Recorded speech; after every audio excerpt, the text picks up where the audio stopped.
Hey, sorry. I'm sorry I'm late. Um, but I'm back now. A friend of mine's cousin went missing, so we were messing around with the cards. Interesting.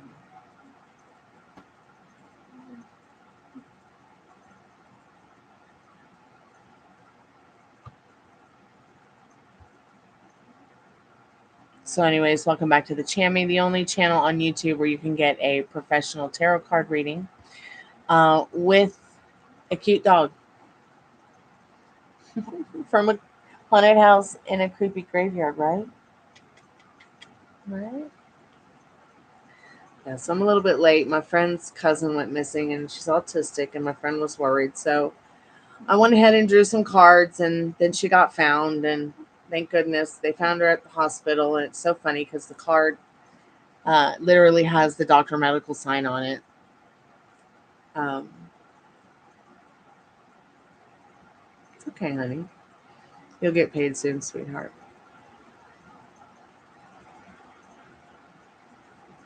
You'll get paid soon. How's your day been? Hey, Galatians, how are you, dear?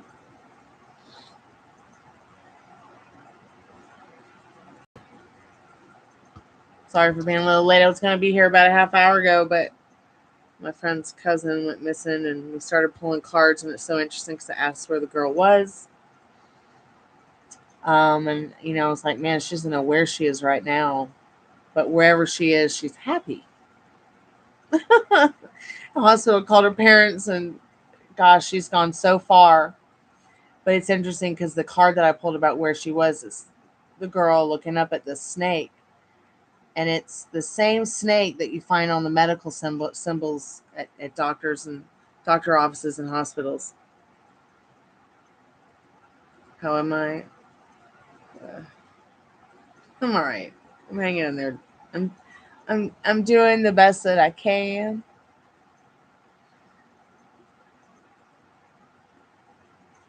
Trust me, you don't want to know.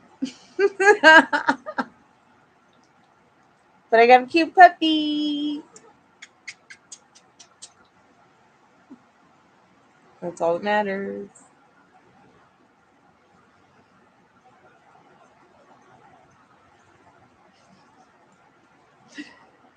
You gonna wave, Ruby? Wave. Come on, wave, baby. Wave. Wanna wave?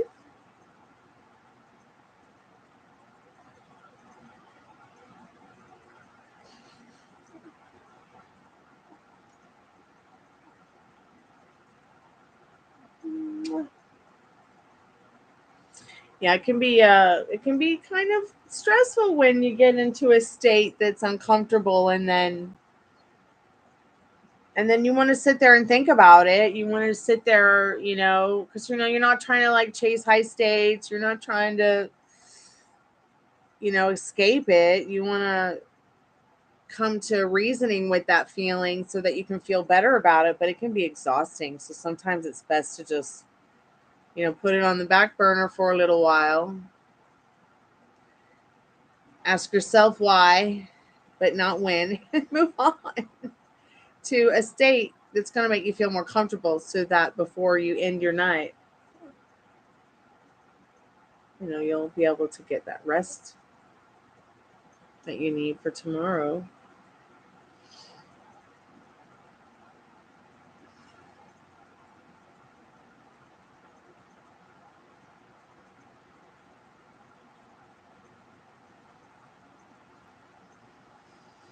Run out of BJ's and still haven't seen Jasmine. I'm like, God, throw me a bone. I need a little comfort and warmth in my life.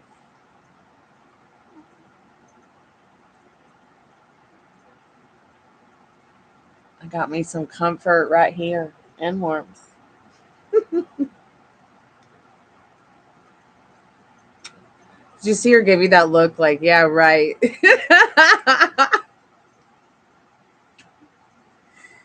you go, baby. Where do you belong? Yeah, where do you belong? I know, right? And that's how it should be between people too. But I think that I think there's too much to overstimulate us and too much to make us overthink in 2024. Like nothing simple. And if it is, it seems difficult too at the same time. An appropriate question. How do you know when a tarot card reader is lying to you and they're just wanting more money from you?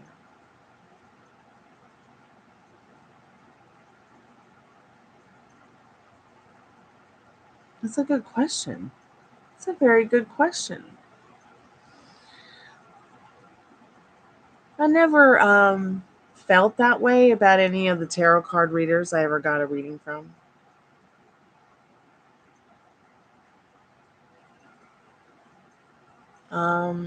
Whether it was Emma or Jennifer or, gosh, I can't remember that one girl's name, but she was crazy and she gave the most amazing readings.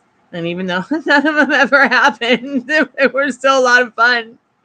And, they helped me at a time when I needed to be able to see something I couldn't see. I'm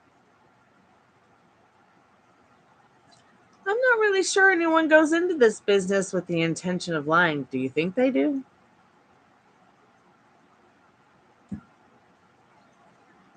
Hey, Veronica, how are you, sweetheart? But you know what? I also don't go, I actually do not go to any tarot card readers in years.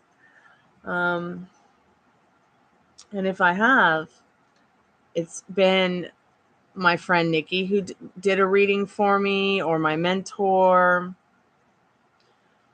Or maybe I just stopped by someone's chammy to say hi, so they pulled some cards and had me ask a question, and I did for fun. Like whenever I would go to like Jennifer's channel or Emma's channel or anyone's channel, really. Oh my God, a curse on you. Now that is definitely sounding scammy. Because all you have to do, literally, all you have to do, I'm sorry, I have dog fur all over my face now because the dog was just here in my lap. You just get it off. So you have a curse thing on you. There it is. That definitely feels like scammy.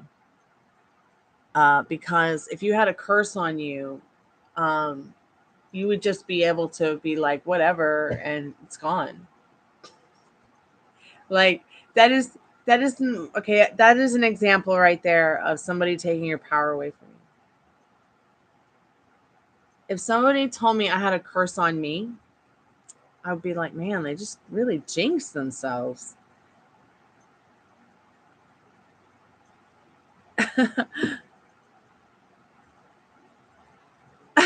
You want to get a guy back by a candle? Oh, what is going on with this?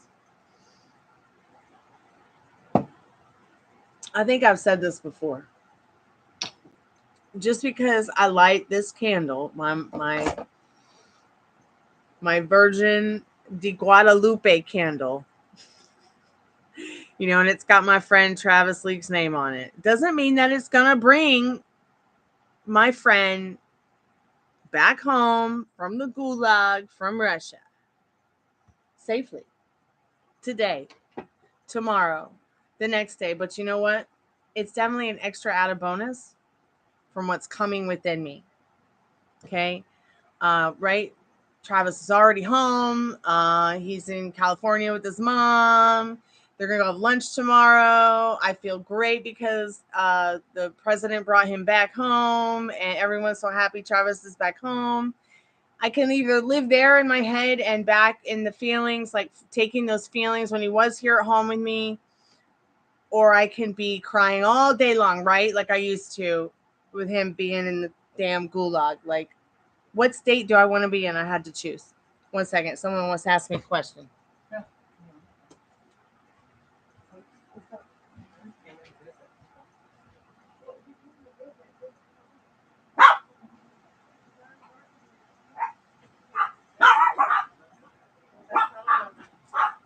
You know, all barky now.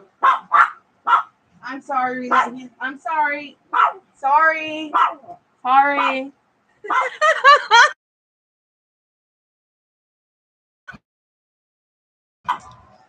I'm back. But see, that's just the thing, like price to pay for everything in this life.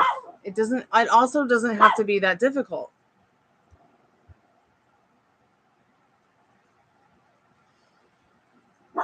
You're not fucked. No, you're not fucked. You're not fucked. See, now that's just a limiting belief in circumstance. Oh. Yeah, I don't mess with candles either. Everything's just an extra added bonus. Like I like my Virgin Mary candle because it's beautiful. It makes me feel warm and cozy. I like the way it looks. I like the way it smells, and it gets me into a state of mind that helps me to elevate from wherever I've been in the gloomy abyss of despair, the bottom of the tarot totem pole. Hey, Franken Dad. Yes, September 13th is important. It's my birthday.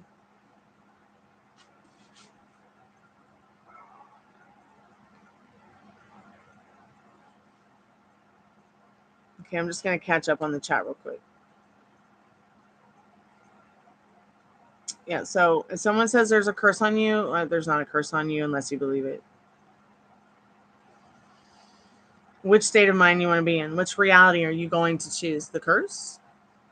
Or the curse that breaks the curse, where there's no curse? It's just that simple. It's science, you know? Every girl I've dealt with in the past always comes back. Yep, they always come back after I draw the line in the sand. Oh, this sounds like a poem that a friend of mine wrote once called The Tides in the Sand. You better not be that person. It's like people love drama for no reason. Yes, they love it. I just only want drama in my movies, right? Drama make you cry. Yep, drama does make you cry. Oh, yes, I got the email about the Suki dress. I just haven't had a chance to look at it. It's been so crazy. In fact, my live's a little bit late because my friend's cousin went missing, and then we found her, and the tarot card said that she wasn't even sure where she was, but wherever she was okay. She was happy. And it's so funny because the hospital called and said, she's here. We found her, or she found us. And then if you look at the card, you see Rose looking over at the snake in the cup, which is actually the same symbol that is the snake that's used in the medical and doctor symbol that you see the snake in. I was just like, wow, what a miracle.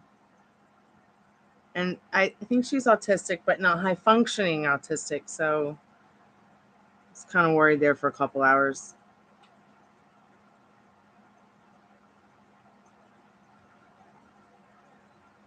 Okay, so now I'm rolling back down, going past the candle. Shouldn't try to warp reality or destiny. Yeah, that's what time machines are for. Yeah, see, and that's the thing about trusting your intuition, trying to trust your intuition more and not listen to my emotions. But your intuition is very much tied into your emotions and your feelings and your thoughts. But your emotions can get that inner compass kind of trashed a little bit because, we're taught so many things to suppress us following that intuition. We know the hamburger is not good for us, but we want to eat 3. We know that eating one French fry, from a fast food chain or a restaurant is going to be like smoking 25 cigarettes, but we want it anyways. We know that we shouldn't eat ice cream and turn around and eat potatoes. We know that we shouldn't drink. It's bad for us. We know that if we do drink, it should be in moderation, and it should be a certain type of alcohol that's healthier for us than maybe what we might want. Like, I want chocolate red wine, and chocolate red wine's really bad for you. So it's 6 of one, half a dozen of another, Iman. Like, it's, I've never been the kind of tarot card reader to want to like take your power away from you. I've had my power taken away from me so much that it's just not fair, and I see the way, the truth, and the light. Now I know how Jesus feels. Oh, you asking me? No, I'm telling you, Franken Dad and Iman. I'm telling you that too. Oh, you mentioned It's Jesus. my birthday tomorrow. You mentioned Jesus. It's my second birthday. Right. So yesterday is the anniversary. Tomorrow, not yesterday. Tomorrow's the anniversary, Friday the 13th, of my car accident. Where I died, and then I came back. So I call it my second birthday. My dad has like a third and a fourth birthday and a fifth one. How many surgeries have you had, Franken Dad? Thank you, Iman. I appreciate that.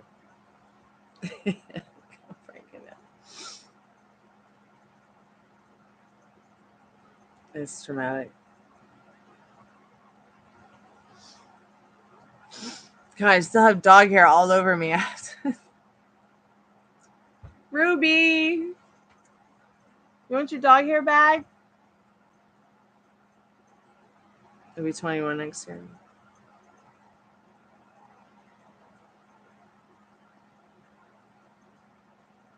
Oh, I always have seen the Aries. Ari the Aries.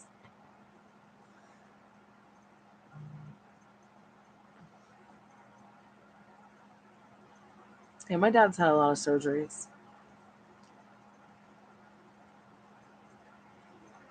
So he's got a lot of those stitches, like, the surgery stitches like Frankenstein had.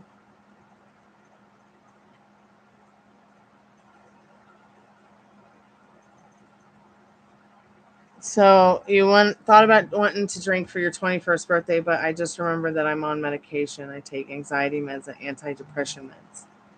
So you must take the antidepressant meds and the anti-anxiety medications that you have to take over a long period of time. Like, it's not as needed. Like, you can't just go pop a Xanax because you're having a panic attack. You're probably on something that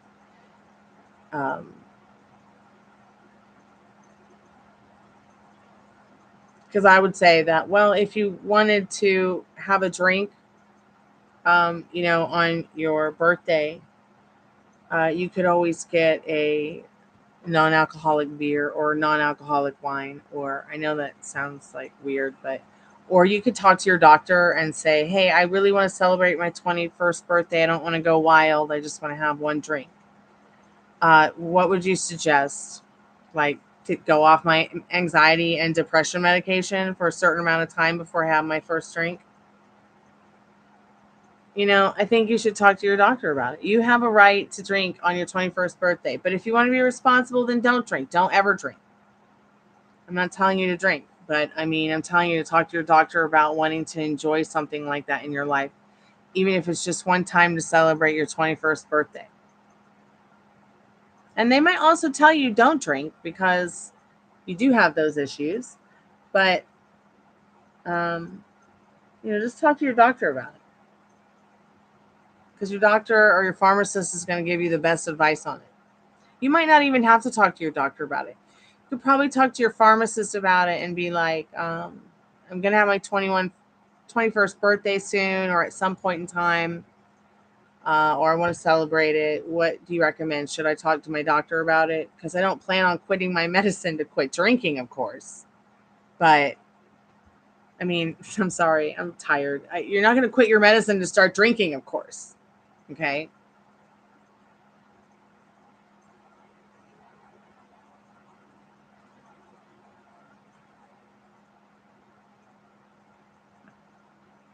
Yeah, I've heard of them. I've just never had to use them. But yeah, don't just drink on them. Talk to your doctor and your pharmacist, because the thing is this: a lot of these anxiety medications is just synthetic alcohol. Believe it or not, they wanted to put me on stuff for my anxiety that was like long term, like oh, take this, it'll start working in X amount of weeks or months. And I was like, but I don't have symptoms of depression, so and I'm not depressed. They're like, it doesn't matter, it's going to help you in the long run with your anxiety. I'm like, okay, but I'm having anxiety now. Is it going to help me with my anxiety right now to calm down? They're like, no, that will take a while. I'm like, fuck. So I took it, and then I ended up in the ER. And we tried 2 different medications before I told my doctor, I was like, fuck this shit.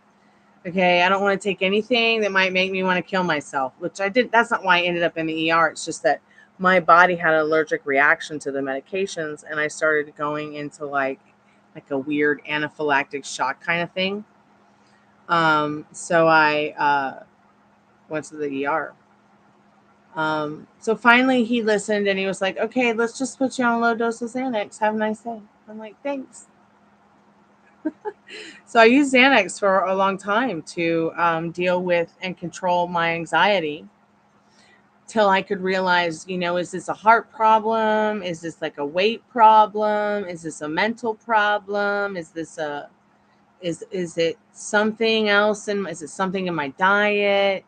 Is it oncoming anxiety that does this? Oncoming knowing anxiety, unknowing oncoming anxiety? Like, which one is it?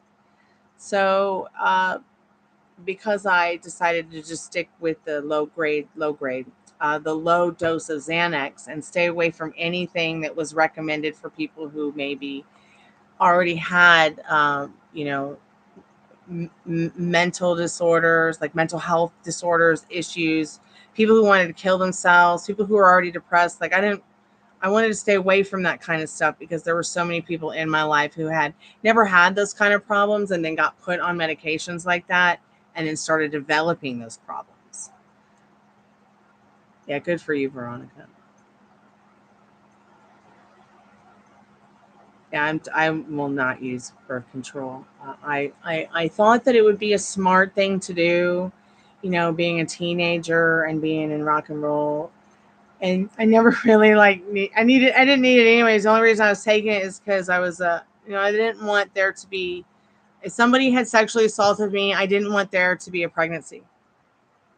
And then when I realized, like, that's not going to happen, I was like, and hair started growing in funny places. I was like, yeah, we're not.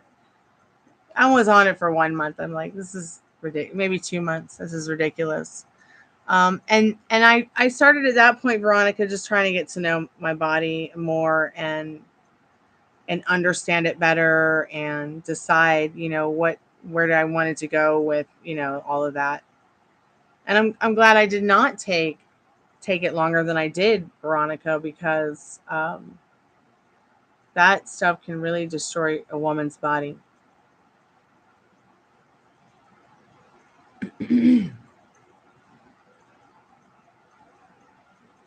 Like, there's really no reason for what, I mean, I always felt like birth control kind of stopped women from really understanding their bodies. I don't see. I also feel like education, school, it like doesn't really tell kids what they really need to know and understand about their bodies, about their finances, about their credit, about money, about what they can do with their minds.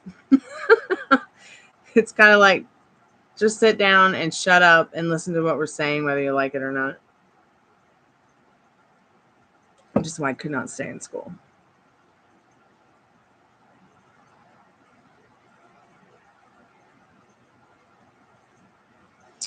So that's the thing. You want to prevent pregnancy, but you don't know how to prevent pregnancy without the pill. You want to take control and have lighter periods, but you don't know how to do that without a synthetic pill. And that's sad. And there's no one to sit there and teach you and tell you how. Because probably your mother was also said, here, take a pill for your problems. And this is a big problem in the last 45, 50 years, 60 years with women. Here, take this pill. You got a problem.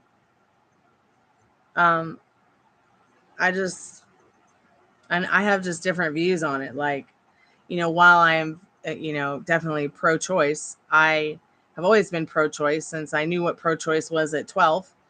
But I also feel like, you want to have lighter periods, treat yourself well. Know when your moon cycle's coming. Know that the 2 weeks before your moon cycle comes, that you've got to start taking care of yourself. You're not eating any synthetic or highly processed.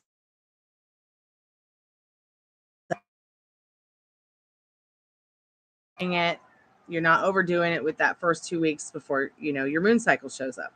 You want your period to be lighter. Treat yourself better. Eat healthier. Okay, drink your chamomile tea, and you will see that your flow will be a lot lighter. You want to prevent pregnancy. Don't have sex.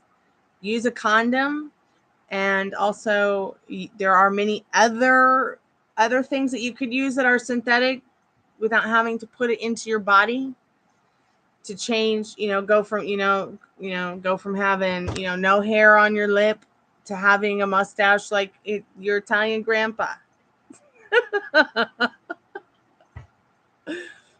you know, um, you know,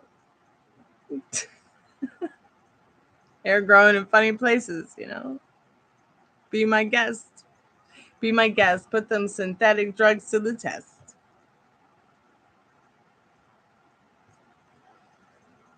No, I'm never doing free questions again. I'm just being sarcastic.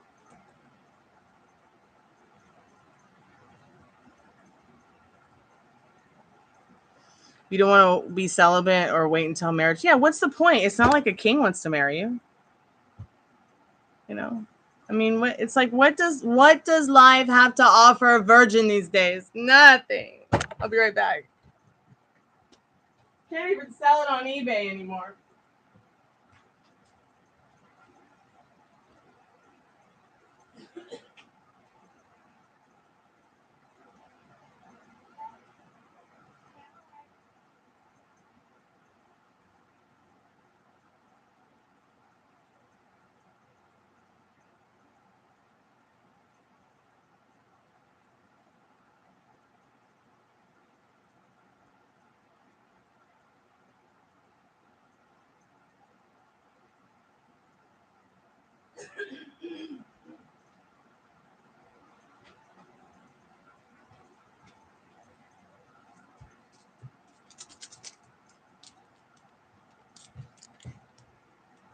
So I applied for 10 jobs yesterday, 10 jobs today. I probably lied a little bit on my word per minute. I don't care.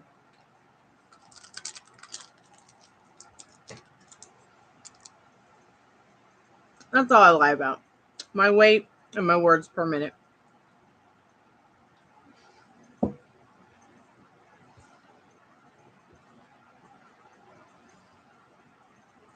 It does help girls protect themselves from bad situations, but you could also get a gun, a knife, learn jujitsu. I just did not like what birth control was doing to my body, and I did not like the way other women were complaining about how it made them feel, how it made their body look, what it did to their body after so many years. And I was like, yeah, I don't think I want granny titties at 20 or 30 or 40 or 50.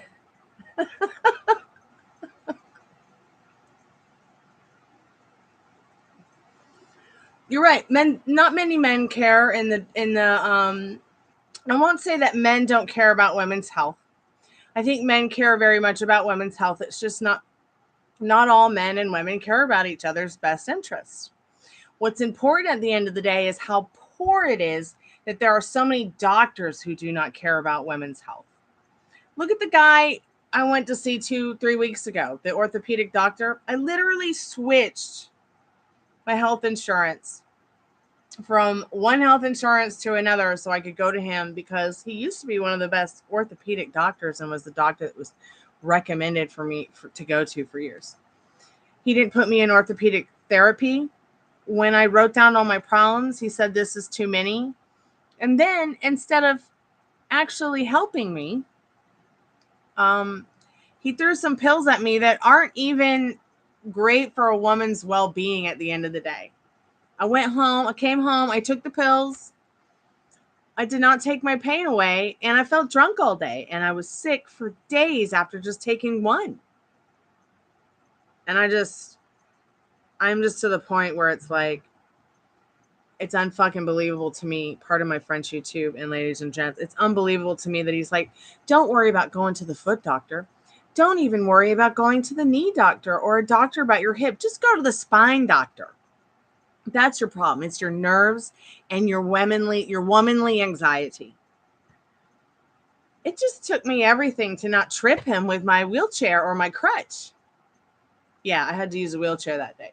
Now, it's not like that all the time. I might have one day out of 365 wheelchair days.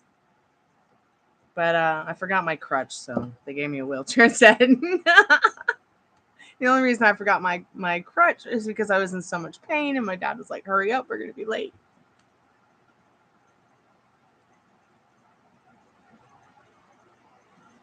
Yes, and birth control also does not stop or prevent pregnancy.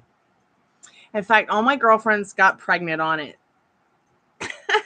So please know something about yourself in regards to pregnancy. You can only get pregnant after your moon cycle.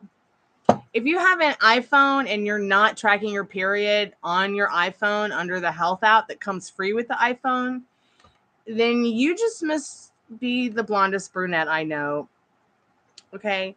If you have an Android and you have not bothered to realize or figure out how many days between one cycle and the next? Is it 21? Is it 22? Is it 24? Is it 28? Is it 30? What's natural for you?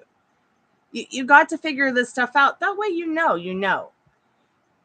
that on day one, okay, I've started it. It's day one. It's my moon cycle. It's just a little bit of spotting, but that's day one.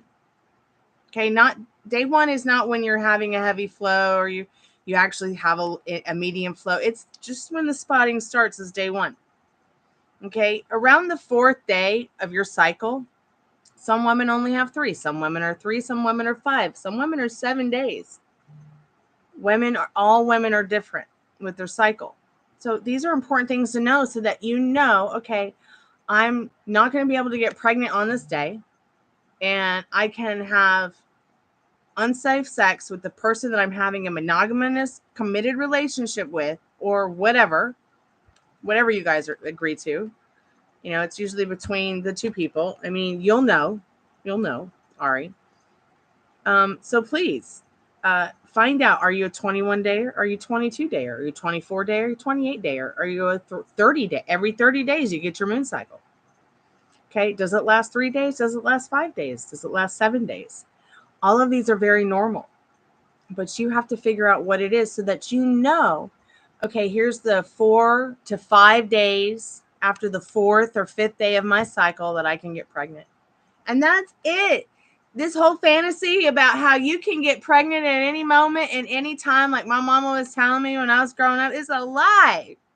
It's a lie.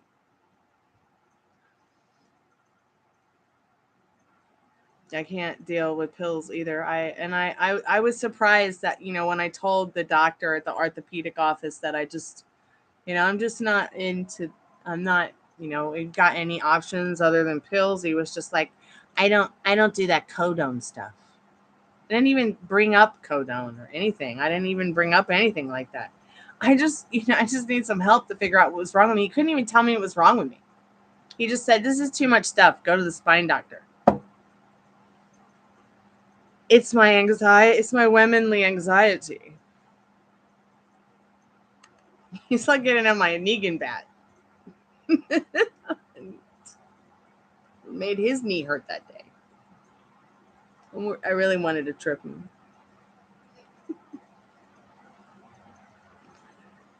So especially if he experienced and said that, ooh, I would like a more experienced man, but he has to be clean too. And when it comes to his genitals and stuff. Run for the hills when a guy says he doesn't do condoms.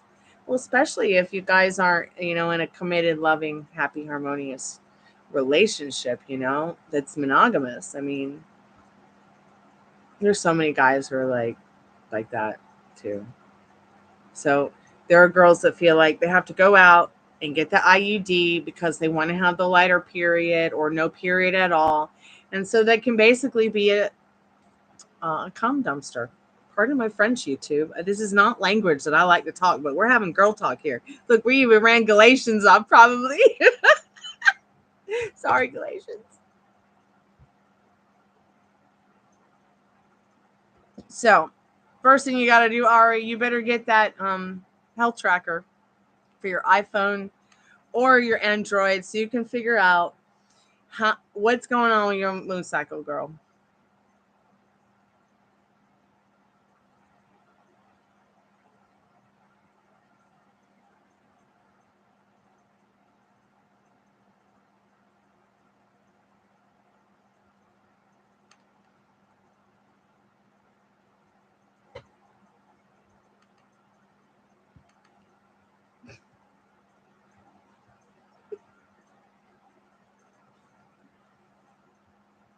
I'm blushing. I would be a this is why I was grown up to be. This is why I grew up to be a music teacher and teach people about manifesting in tarot cards, not about sex. But you know what? I always loved Dr. Ruth. I always wanted to help people with their sexual love lives. So I appreciate you asking anything, Ari, about whatever you feel you might need to talk about with me or maybe other girls that are in chat. Feel free to ask. I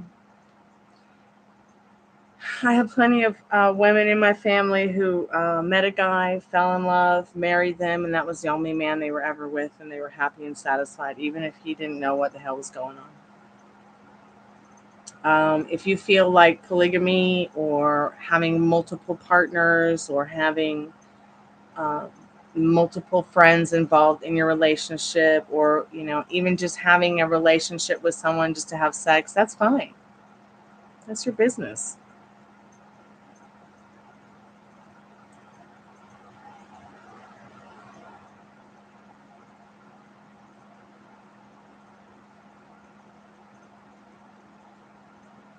He would always talk to you about sex and worry about getting you pregnant.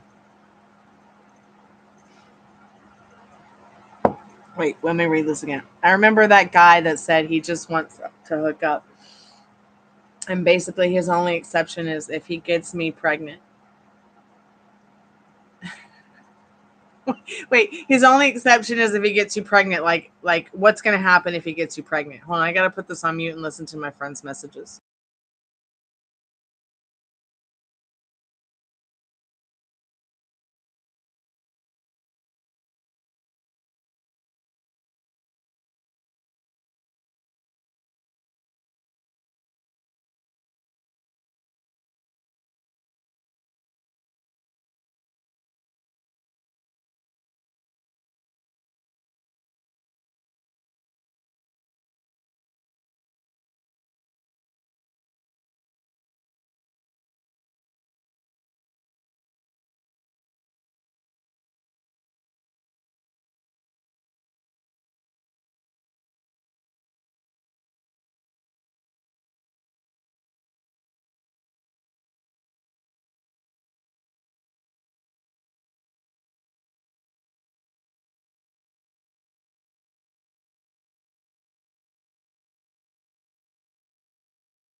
Ugh, I'm back and I feel like I need to go wash my hair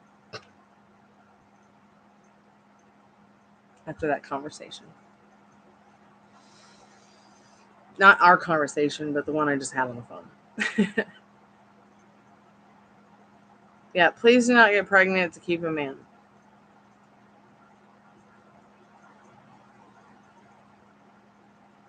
Yeah.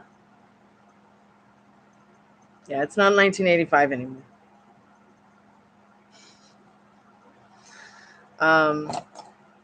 And getting pregnant could be a very scary thing right now. It's not safe. It's not a safe thing to do anymore, sadly. At least not right now.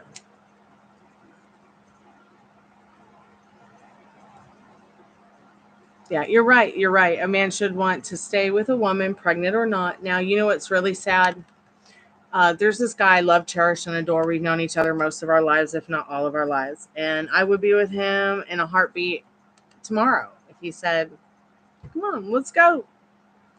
But the only reason that him and his girlfriend broke up over the summer is because he literally doesn't want to have any more kids.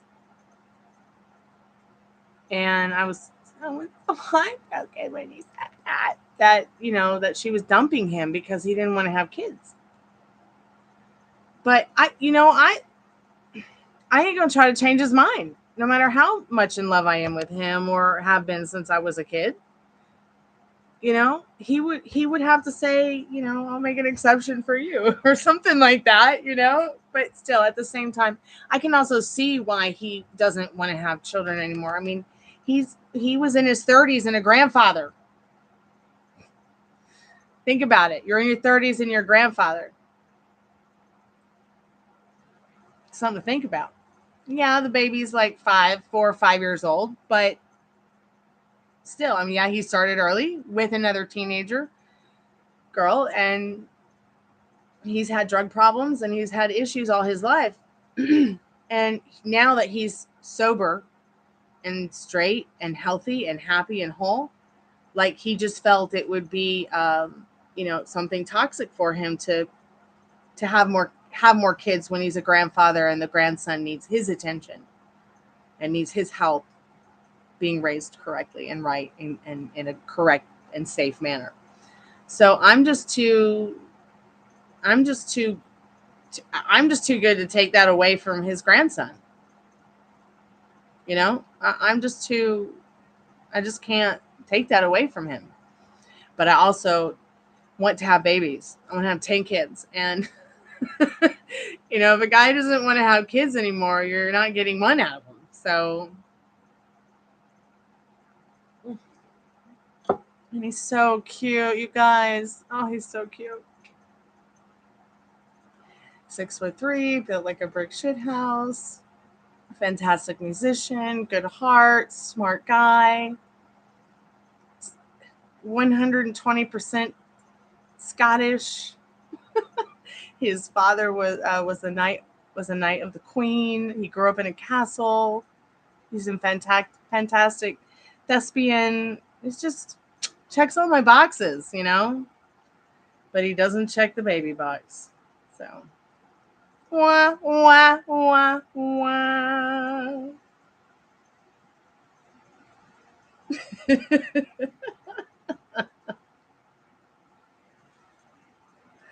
He's a hard worker. That really checks my box too. I know it's terrible, isn't it? It's like 1 out of 10 boxes. 1 out of 10 boxes.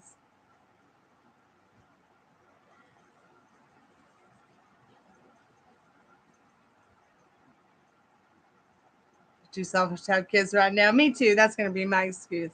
I'm going to make that t-shirts for us, Veronica. I'm too selfish to have kids right now unless they've got fur.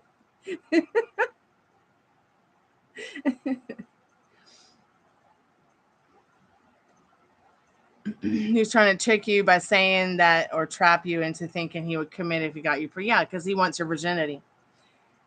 And I'm sorry, but you shouldn't just be giving that away to anybody. Even though it's 2024, if you were my daughter, I'd be like, that's something special. You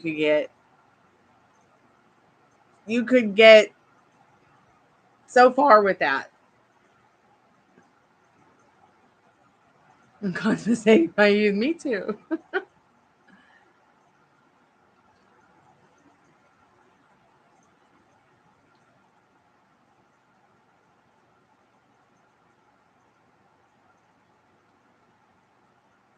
I personally would never give my virginity away to some guy on some dating site or some guy at some job. I would rather give it away to, like, a friend of mine, someone I know, even if we didn't become boyfriend or girlfriend.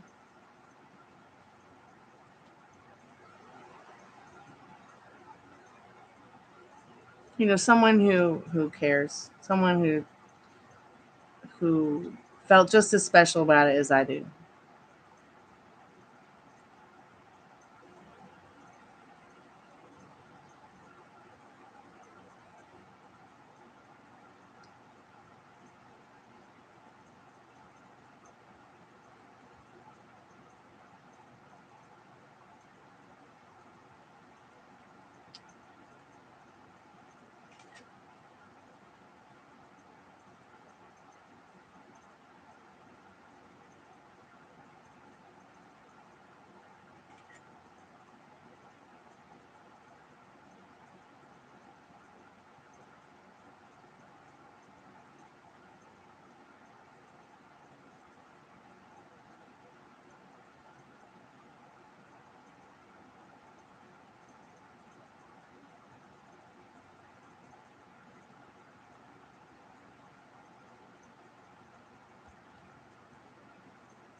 Wonder what happened to my capo.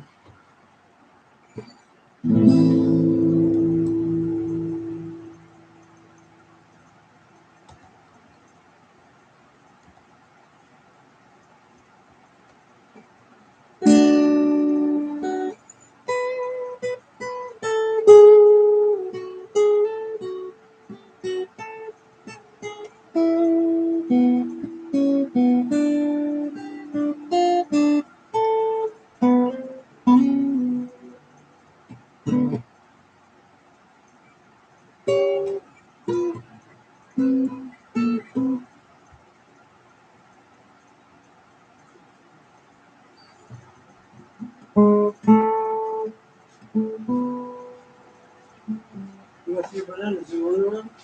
Well, we only have 3 bananas. I better get one. I gave one to Mike already. She was asking for one.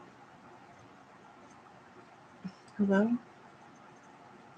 Is it only 99 cents a minute to talk to the psychic? I need to know about my love life.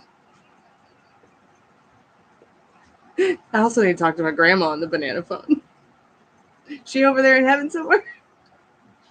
Sorry, inside joke. So my grandmother would always play the banana phone game with me. I really wish I had a banana phone, a banana cell phone. That's what I want. Someone get me a banana cell phone, I'll marry you. Even if you already have a wife. I'm kidding. They were very creative back then. Yeah, we've lost a lot of that creativity in our arts.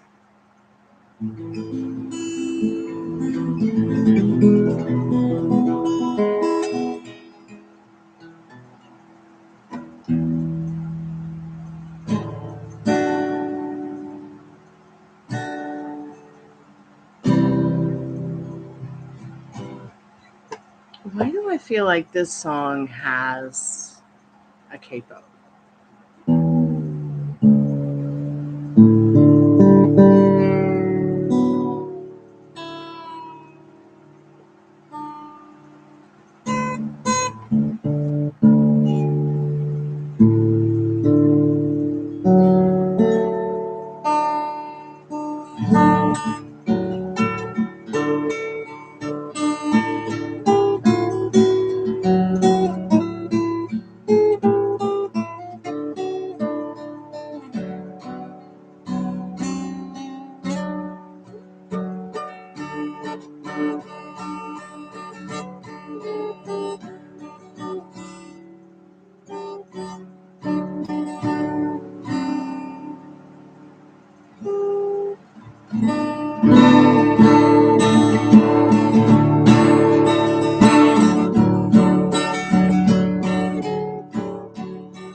These people, I was looking at this, music for this song that I want to sing, but I see they want you to use a capo. I see that there's several guitar chords, but when I listened to the original one that the Beatles do with the sitar and everything, it's the song that made me want to play sitar.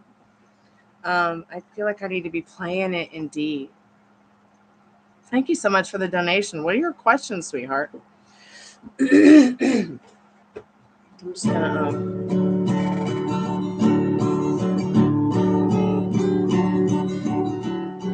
while you type them out, I'm gonna play the guitar.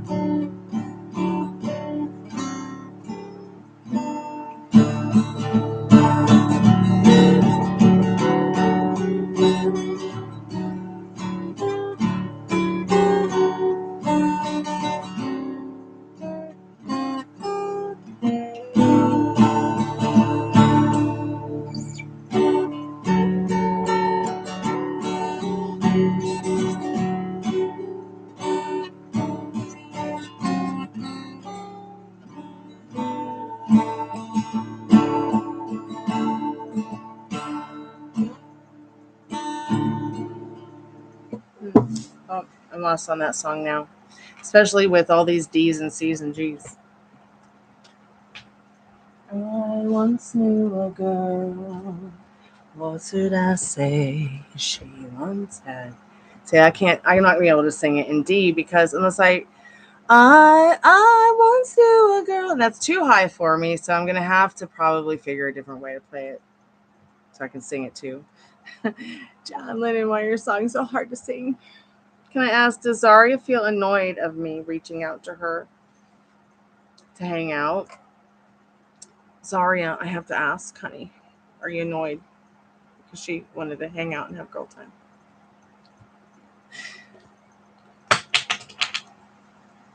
Oh, oops.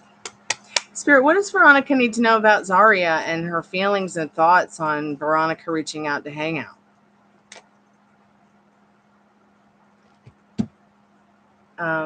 Okay, so what does she feel annoyed because of Veronica reaching out?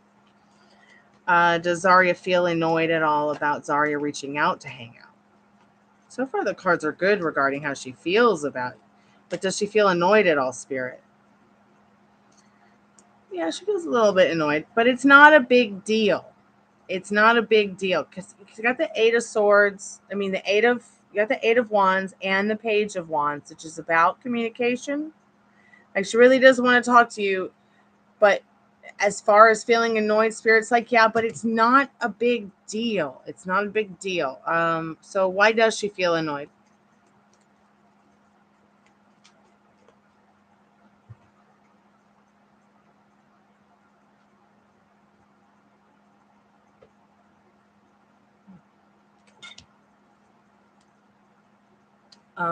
Maybe she's not 100% sure about the best interest. Like, so while she's wanted to communicate with you for a long time as well, in this High Priestess and in this Nine of Cups, and get together with you and hang out, you know, she is not sure like how it will work out. All right, but the most important cards here now in regards to her feelings was the Emperor. She does want to get things in order with you guys. She does want to make an offer. These are her feelings now that I first pulled about the conversation, you reaching out to her to hang out. She does like the idea, but she just, you know, it's a mystery to her if it's going to be healthy, if it's going to be good. She does feel like it will be good, but why is she annoyed? Because she's not sure, 100% sure, you know, if it, you know how people are. They get one way in their head and they think it's going to be that way forever. Like, the moon is the energy showing the mystery of, yeah, she's a little bit annoyed, but she still wanted to talk, communicate, hang out, and that she has wished for a long time to reconnect with you. And I feel like it's also saying she was annoyed because she didn't do it sooner herself. Okay, this card is about quick communication, reaching out soon, doing it now, being the first to make it happen. You know, she wishes that she had have made the first move. Maybe she's even wishing that she was, you know, had that courage that you had to reach out. Maybe she has found this courage through you reaching out to not only get things in order with you, but as well as other people she knows. Is Mackenzie keeping Zaria from hanging out with Veronica at all?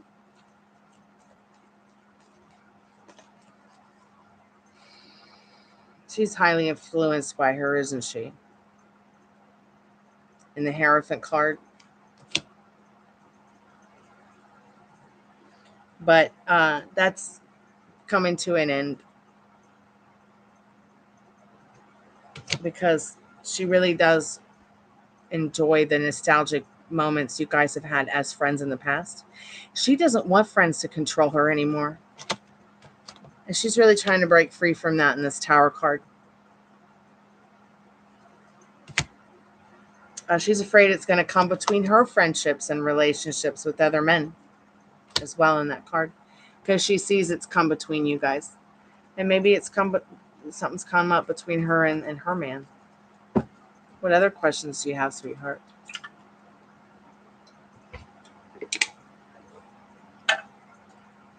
I'm getting my love tarot cards.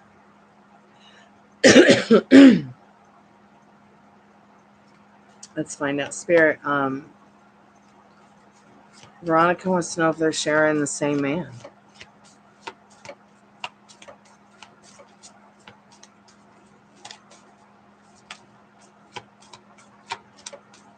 I don't know about Veronica I don't know about Zaria and Mackenzie, but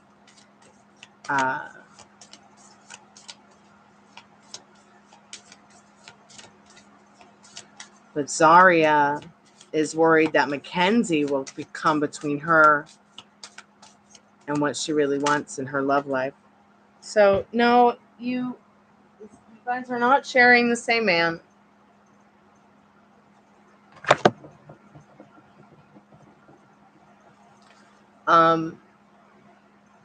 But you might still be getting the same foolish energy because of Mackenzie in that Fool card. You're not friends with Mackenzie anymore, are you? Or never really probably were that great friends. Mackenzie. Isn't that a last? I thought Mackenzie was like a last name, but I guess it's a first name for girls and boys.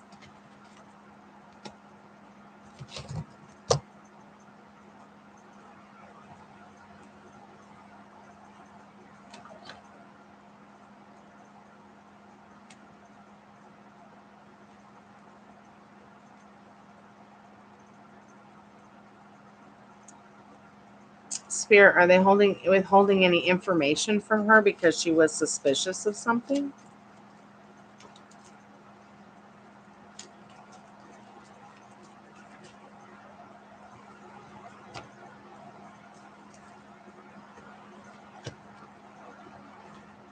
No, they're too busy with their own bullshit and their own lives and the Five of Cups and the Four of Wands. Feels like somebody's rather, if not both of them, quite unhappy bunny in the Five of Cups and Four of Wands. Unhappy at home, unhappy in their job, unhappy in their love life.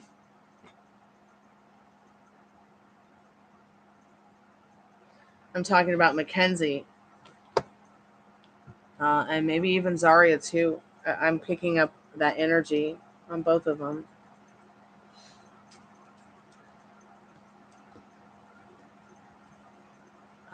Because this is not a happy bunny combination. Five of Cups, Four of Wands.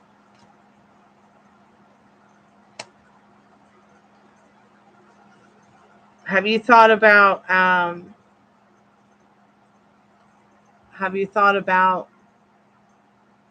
reaching out to her again?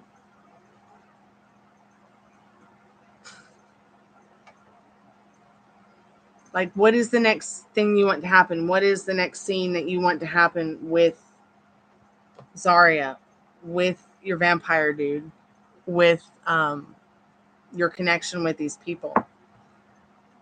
But no, you're not sharing the same guy.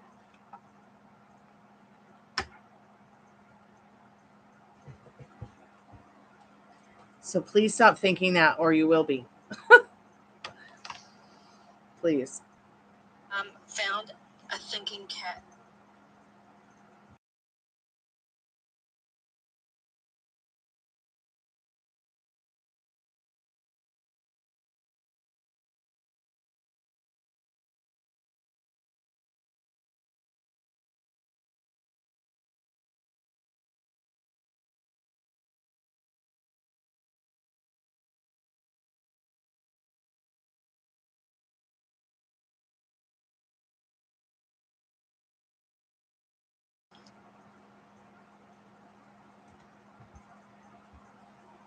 Well, good. I'm glad it's fixed.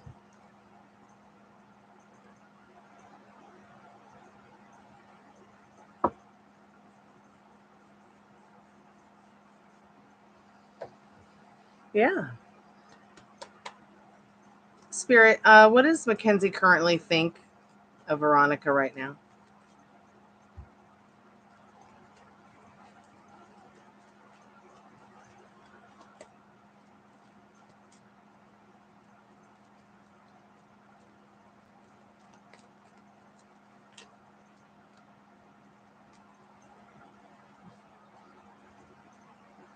She thinks you got it together, girl. She wishes she could be more like that. What do you think of them apples? Let's see what else.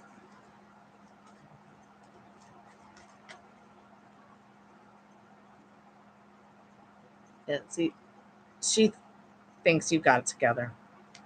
I could see why she would be jealous of you. Because she's always at a crossroads of her life because she doesn't know what she wants. But you know what you want.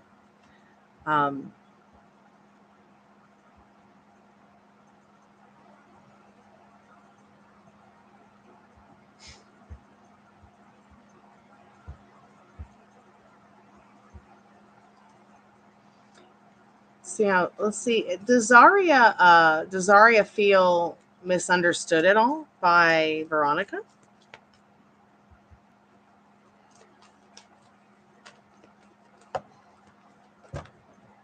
Sorry, someone sent me a funny meme and it's just, and you won't get it, so I can't share it. I'm sorry. Let me refocus and put the phone off so I don't see any memes.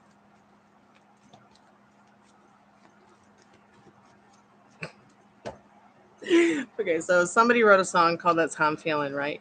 And then my friend sent me a picture of like a Slurpee and then brain freeze. That's how I'm feeling right now. And it's just like, I just thought it was funny. So back to your friend Zaria. Zaria has got a lot of fears, circumstances, and limiting beliefs. But she also feels like she's somebody that's very lucky. But first off, your friend Zaria feels about you that it's the kind of connection and friendship that is give and take. You guys could really have a true friendship here. She feels a bit alone right now in her love life, friend life. She kind of feels like she's becoming a hermit. Like it's as if every time she goes to social events, it's like she's looking for something she can't find in that hermit card, though she does feel like a very lucky girl. And she is someone who's balanced. She also feels you are the same way. Like she feels like you're looking for something that, maybe you haven't found either. And that maybe you could find that something special in each other as friends. Like, she feels there's a lot of options with you. Whereas in the other person, Mackenzie, this person Zaria feels like as if like it's like as if she's dealing with that girl, the mean girl from Mean Girls. She does feel sensitive and caring about you. Sorry. Sorry about the ad. They don't give me a choice to skip the ads anymore. Isn't that weird? Um, so you can go back and look at it again if you want, but just to go over the way that Zaria is feeling about you compared to Mackenzie is that Zaria does feel you guys could really be truly friends, a give and take, not a one-way kind of street. She feels in her friend and in her friendships and lives, like she's looking for something special, but she just can't find it in that hermit card. And she does feel like she's lucky and balanced in you as well. Like she sees you guys reflecting each other. She knows there's a lot of options in your friendship, whereas she feels like with Mackenzie, it's like she's dealing with the mean girl from Mean Girls. She does feel sensitive about you and your connection. Um, but look, we've got that tower and that hermit card showing up again together. Remember when I asked, is she influenced by, Mackenzie? Yeah, she is, but that's almost over. Like that's, Azaria's going through something in her life, that's keeping her up at night in that Ten of Swords. And Mackenzie's not helping.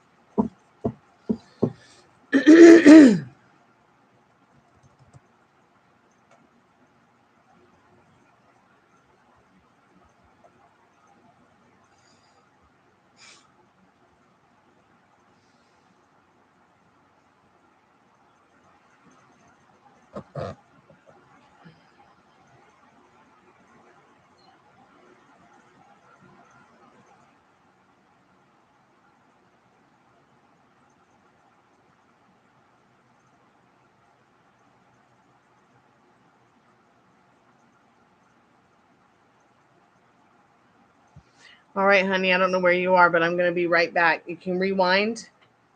And if you have any questions about the reading, just let me know. And I'll be right back. Hi, kitty pie. Kitty pie, kitty pie, you are my kitty pie. Did you have a good day? I caught you. I caught you.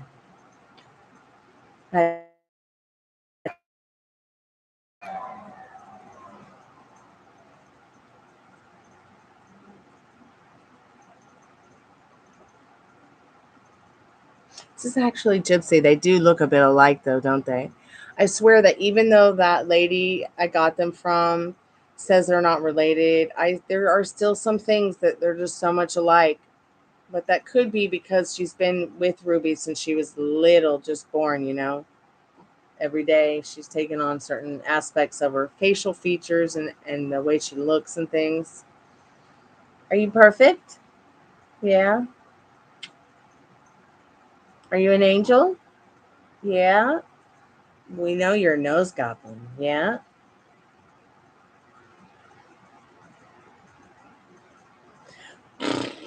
Yep, she came and sat on my face this morning to wake me up. She's like, no more sleeping for you, plop. I love you. You look like you're about to pass out. You want to go lay down with mommy? You want to go lay down with your mommy, doggy? I bet she'd like to growl at you.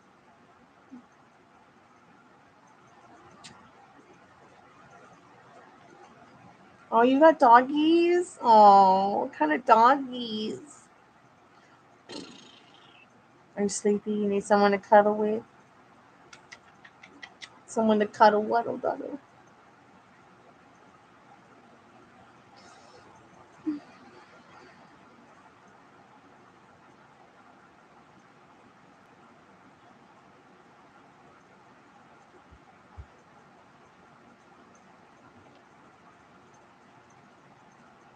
All right, I'm going to go put her down on the couch with her mommy doggy and go use the little girl's room, and I'll be right back.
Okay, sorry about that. I'm back.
So, I go around to YouTube looking for all these different, these different like options to side hustles, like typing jobs, voiceover jobs, all these different things. And, you go and apply for them and it's like they go nowhere. And then my phone and my email blow up with trash junk mail all the time now, or my text messages. And I hate it. And it's like, I'm just looking for a job, another job. I'm not looking for, anything for you to push on me, these different companies. Like, it's really uncomfortable.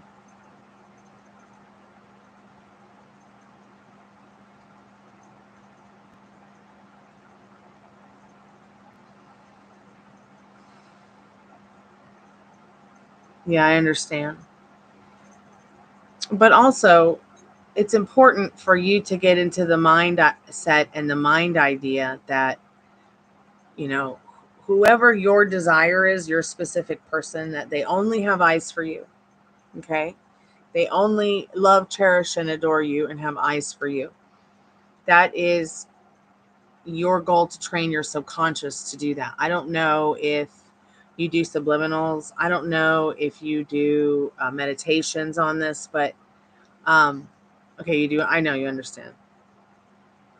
Yeah, the funny jobs. Okay, so you mean you're talking about the jobs now? But yeah, do you see what I'm saying about, you're annoyed? It's like you don't want them in the beginning. Then when someone in the picture, you want them all of a sudden, like they want you all the time. This person wants you all the time. They're your specific person, only has eyes for you. They love, cherish, and adore you. Ignore the 3D reality, okay? Because I think I've talked about Neville Goddard before. And you know what I'm going to do? I'm going to put something together for people here at the channel, and maybe even people who don't know who I am. But I've been meaning to do this for a long time and put this on my Etsy account as a digital download. But I think I want to make you guys manifesting vision board kits. Why did I put that peppermint on my cheeks? I guess because I have a headache and I have a little bit of a fever. I want to cool down. But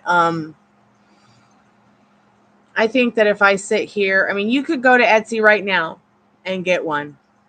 Okay, but it's not going to be as awesome as mine. But let's go back into the Neville Goddard story.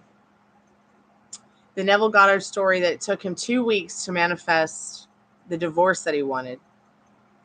Okay, he wanted the divorce for a long time. Okay, that's why he went ahead and got his own apartment and let his wife stay in the house, until they decided what they were going to do. He separated himself from her. She lived in his house. He went and got an apartment at a nice hotel room, stayed there, and wasn't really sure what the next step was. He just realized that even though he loved his wife, he wasn't in love with her, and he was in love with someone else. So he did the right thing, which was, separate from her. But he wasn't sure, what to do, because she wouldn't give him the divorce. So, he left and got his own hotel room.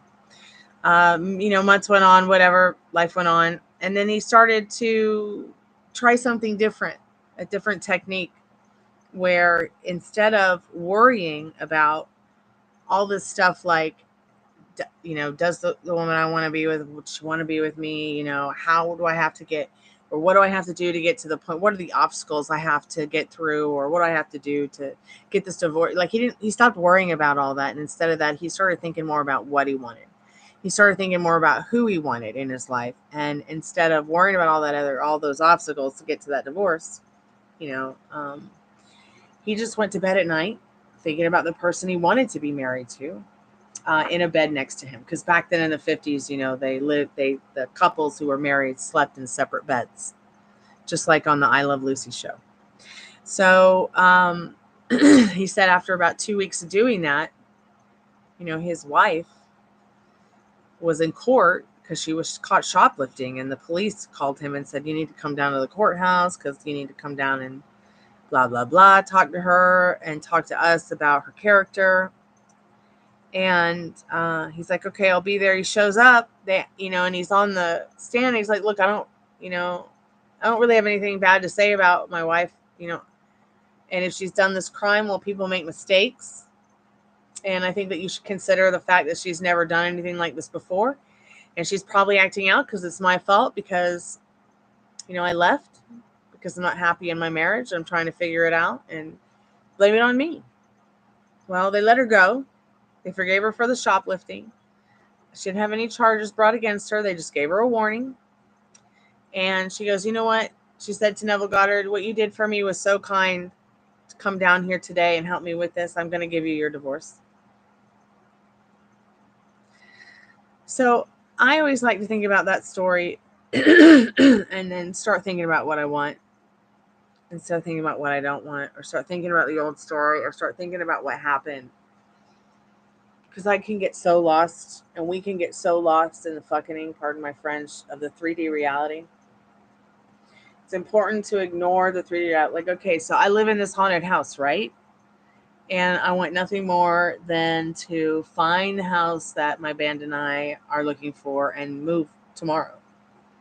As much as I love this beautiful house and this wonderful neighborhood, and I love my neighbors, and as attached as I am to this house, I feel like there's this beautiful forest out there, that's going to take me into a place, that I could have only dreamed of, that not very many people get to discover.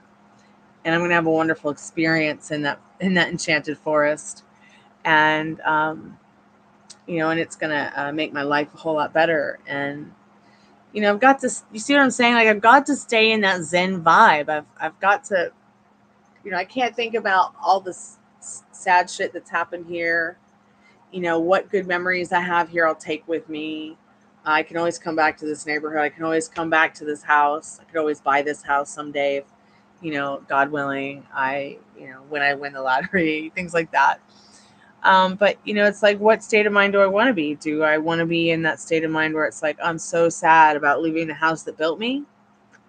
Or do I want to stay zen in the idea that the house that built me is just been a stepping stone to now sharing with the world what has built me, to help them build themselves as well. Like, you know what I mean? Like, build it, they will come, kind of thing. I can't think about all this pain I'm going through all the time. If I stay lost in it, I'll just die again, and I don't want to die again.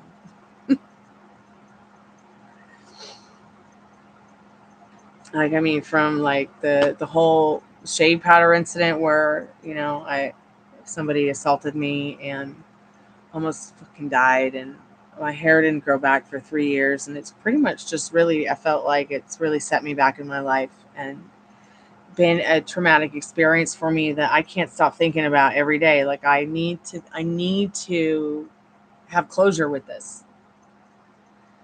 And I could have that closure.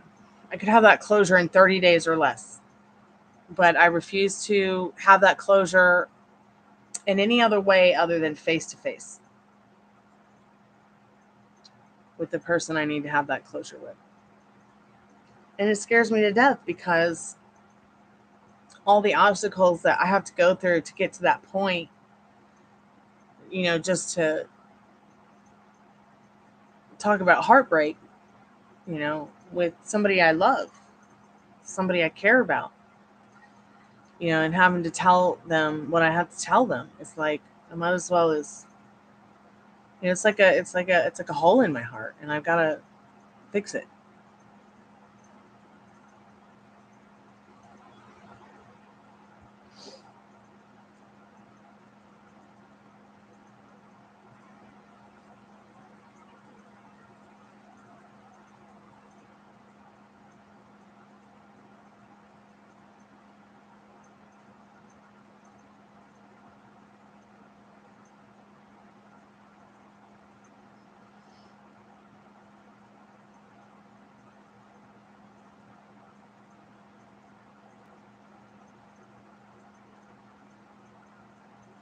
Good, yeah. Do stuff that makes you happy. Yeah, I always feel like I've got to be doing something that like makes me happy. Like that's why I started logging into Instagram, because it made me happy to do tarot cards and help people. It helps me too. And when there's no one left to help, that's fine. I got other things to do. You know what I mean? Like,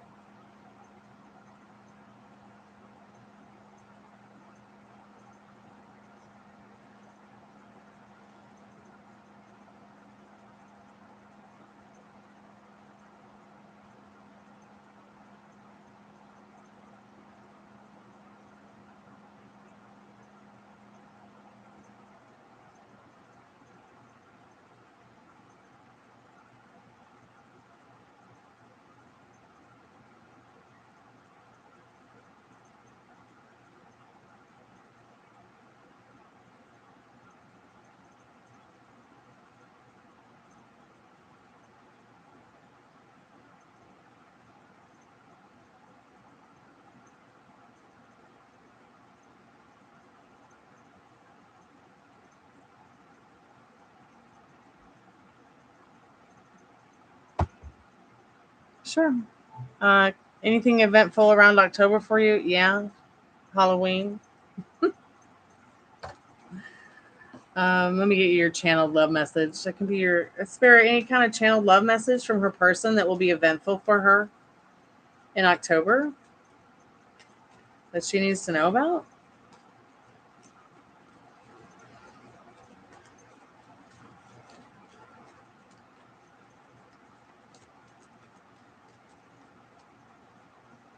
Yes, a definite offering in that Knight of Cups, an offering of the heart. You've got that Page of Swords. That's someone who's wanting to offer you a connection that is eventful and deep and balanced and comforting and caring. And even though, y'all have been battered and bruised by other people, you both are willing to sacrifice to rebuild or build a connection of love and trust. No conflict. You won't have to worry about too much conflict in October, especially staying on that strict mental diet with that Page of Cups, being creative with your thoughts, being creative with your actions, being creative with your feelings, like taking more time to say, like, okay, are these intrusive thoughts, or are these really fears I need to work through that are coming up subconsciously that I didn't realize exist now that they're conscious. So you'll be having some of that, but a lot of celebration to look forward to in October and over the holidays in that Three of Cups energy.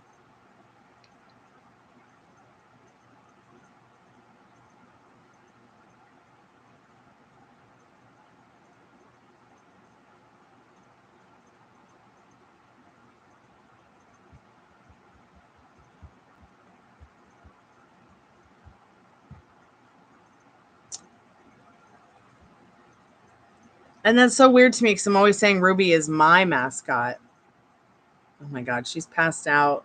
She looks so cute.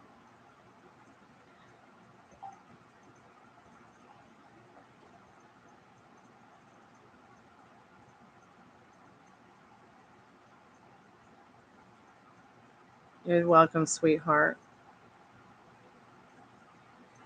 Thank you. Like, they just want to have a good time. You just want to have a good time. So what's the next scene?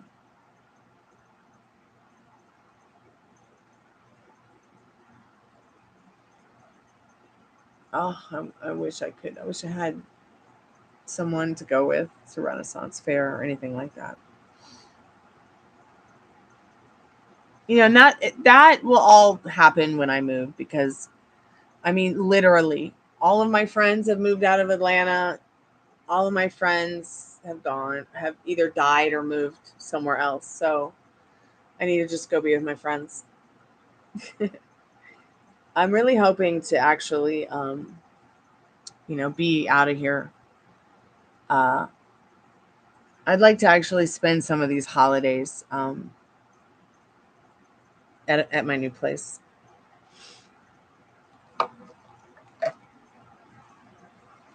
Yes, I'll be going live for my second birthday.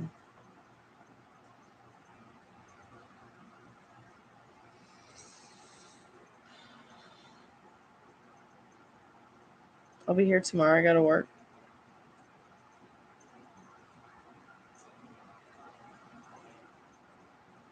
Yeah, I'll be here tomorrow.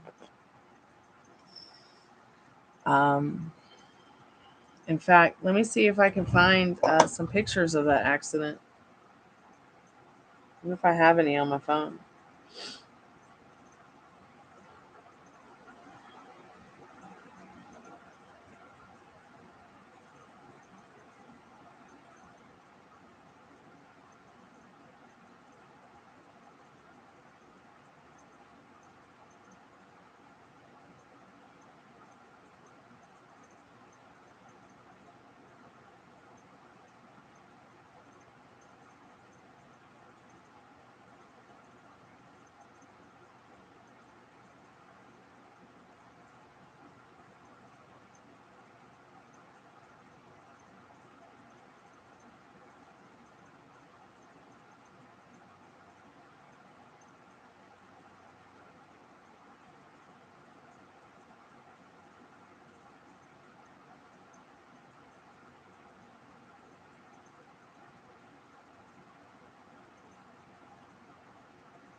Yeah, it just started playing out that fall.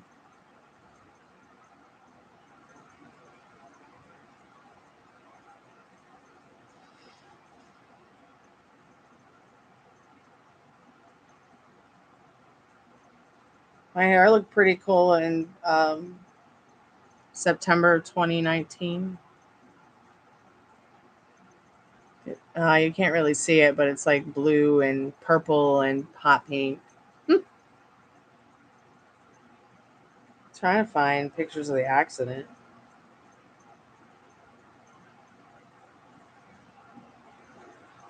Maybe that's a better picture. You can see the hair there. See how it's like blue and purple. And maybe I'll do that again to my hair. I don't know. So I played a gig on the 8th. And then here's the 13th. Oh, that's the 10th.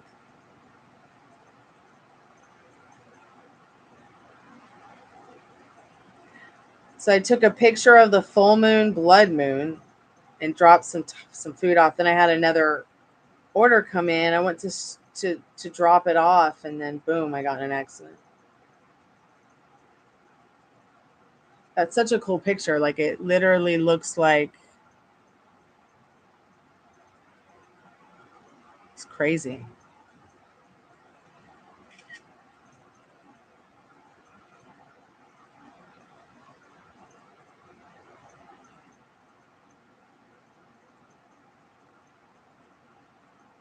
Wow, I didn't realize I had this.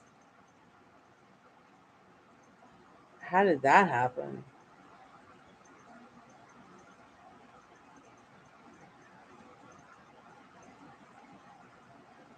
Look at that. That's my car. I was in that. Crazy, huh?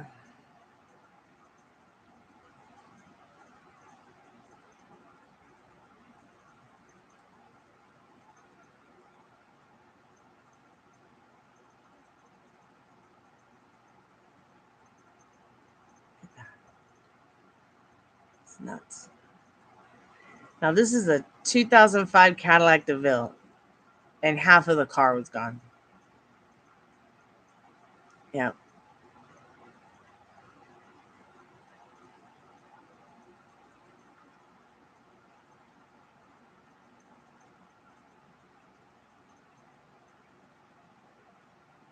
Why is my friend sending me a fart message? It's hilarious. That's my car.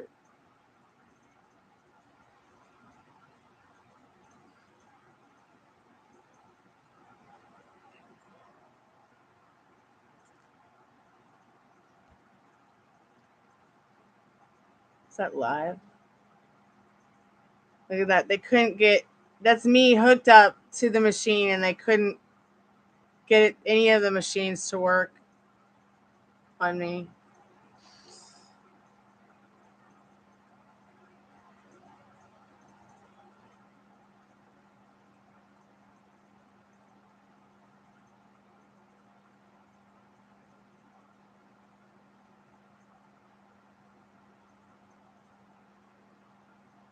I ended up walking out of the hospital not knowing what was wrong with me because a teenager came to my door and slit her throat in front of me while I'm in my hospital ER room. And I was like, yeah, I'm out of here.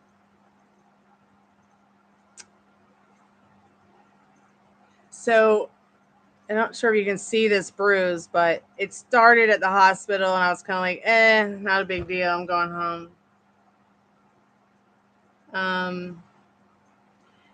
It didn't start to become serious until like hours later. Like my knee started to turn into a face.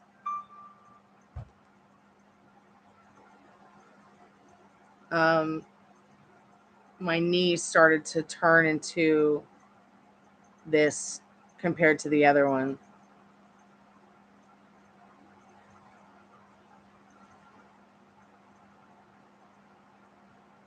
I mean, it looks like a newborn. Looks like a newborn head coming out of my knee. Oh my God. It hurts so bad, though. It started hurting really bad.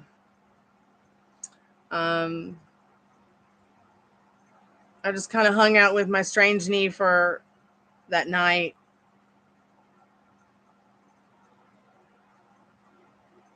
And then next thing I know, like, it starts getting even worse.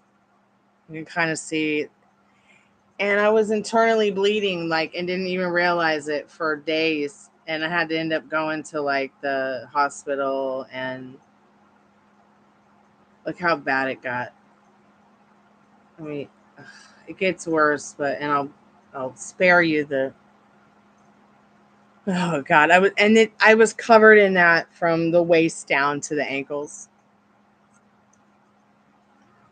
That's what the internal bleeding looked like. And I think I had the bruising for months and months and months. It's really weird. It's really scary. And I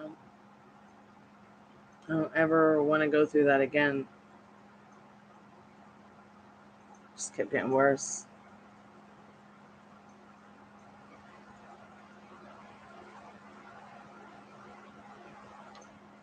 I'll never forget when I went to the orthopedic doctor. They're like, stand up. I'm like, yeah, right. Here, here's your crutches. I was like, how the fuck do I do this? I can't stand up. It was really weird. Really, really weird. Probably the weirdest experience I've ever had in my whole life.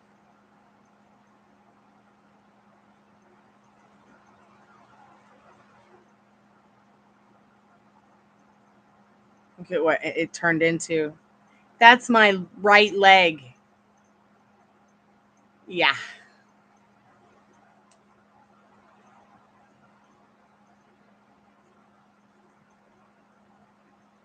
It's really crazy, huh? And then I had bruises on my belly from where the internal bleeding started. How did I deal with the bruising? Very carefully. I mean, look at that. It's crazy. That's my thigh. I ended up I couldn't move. I was in bed. Ice packs. That's all I had. I couldn't go anywhere. I couldn't do anything. I was just stuck in bed until I could get an orthopedic doctor to see me. Which took weeks. I ended up having to I mean, look at that. Ugh. And that's all the way down my leg now.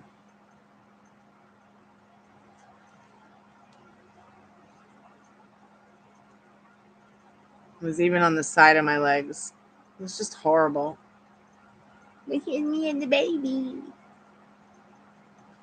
And I felt so bad for the dogs because I had just brought them home and then I got in the accident. And they're like, "What's wrong with mommy?" You know, and I was always so bad. I was always yelling at them because they were always trying to jump around on my legs. Finally, they realized, okay, we're going to walk around mommy instead now. And I had just brought her home in Ruby.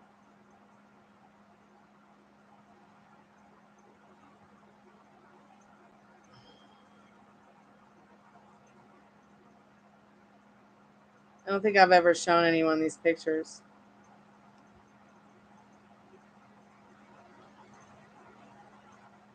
I mean, it's just terrible.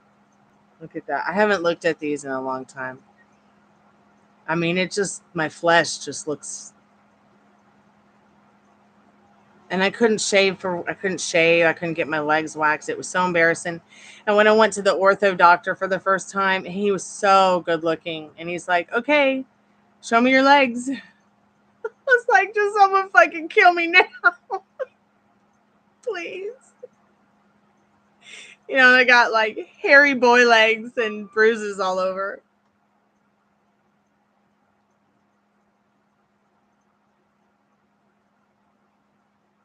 I had an engine in my lap though. Thank God I came back. Thank God I didn't die. I mean, look at that. That's my abdomen. That's my abdomen from the seatbelt. Ugh. It just kept getting worse and worse. The doctor's like, "It's amazing you're alive." And it was. It was amazing I lived through that. I'm so glad I'm here. Sometimes I wonder why I came back. It was like, you know, because I've been through even more shit since I came back, but I'm excited to see what happens next. You know, and I've stayed that way. It really did change the way I think and feel about things. Um,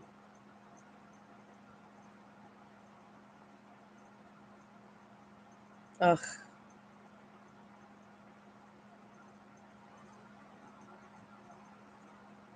And I'm so glad I'm back. I'm not going anywhere again.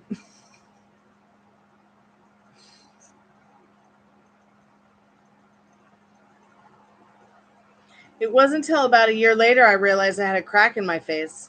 But you know what saved my life? And I tell this to everyone. I tell everyone, you know, get a memory foam steering wheel cover for your steering wheel for your car, because that's what saved my life. Had I not had the steering wheel cover and the seatbelt, the airbags did not go off. So I If I didn't have that steering wheel cover, the seatbelt still would not have saved my life. And it wasn't until a year later I found out I've got a crack in my face right here. So I kind of have this weird little thing from the accident, but I don't care. I'm here. That's what's important. I lost some teeth. But do you know who makes me feel good about my teeth? Is Amy Winehouse had the same problem. And I used to be so embarrassed about it. I do have a prosthetic tooth that is supposed to be, we're going to do a bridge right here, or we were going to do a bridge, but I was like, you know what? I just can't do that right now. I can't do the bridge right now. It's just not in my, at that time, it just wasn't something I could do financially. And Amy Winehouse actually makes me feel a lot more confident about myself, despite the fact that I have a missing tooth there, because she has the same missing tooth. And, you know, I would much rather like just be myself than wear the prosthetic, because when I have the prosthetic in and I'm talking, I make fart noises with my mouth. And when I sing with the prosthetic in my mouth, even if it's glued to my gum, it's like, I'm afraid I'm going to like choke to death by it like coming. Like I have more trauma with the prosthetic in than with the prosthetic out. So I keep the prosthetic in a special box. I only use it when I'm really feeling my most insecure, which is mostly around no one.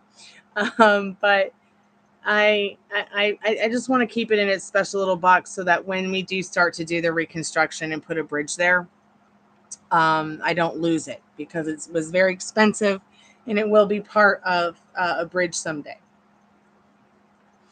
They wanted to do like $10,000 worth of work on my teeth. That's how much damage. I mean, this whole side is going to need a bridge as well.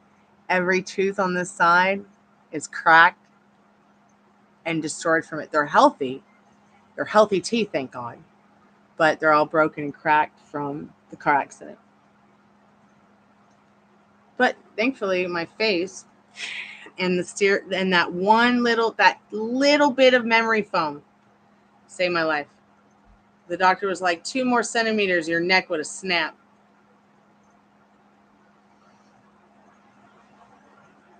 I used to be scared of not being married on age. I used to feel bad, but I realized that society is designed to construct and force us women to marry young. Yeah, and you know, I sometimes feel bad because I didn't get married real young.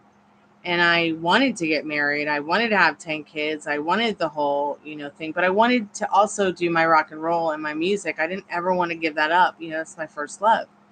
And even to this day, I'm kind of like, man, everyone in my family is married, having kids, even my nieces and nephews. But I also try to remember my nieces and nephews and I are also the same age. We're all around the same age, because I have older brothers and sisters who are like 10, 13 plus years older than me, who've had kids when I was just a baby. And so I just, I definitely don't want to spend the rest of my life alone. I mean, I definitely want to have babies, with my cosmic boyfriend.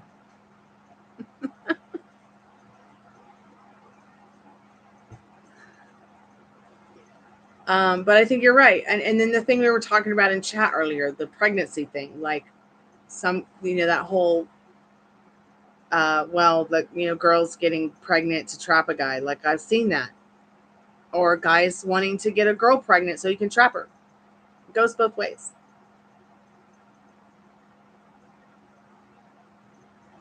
I mean, my grandmother got married 7 times.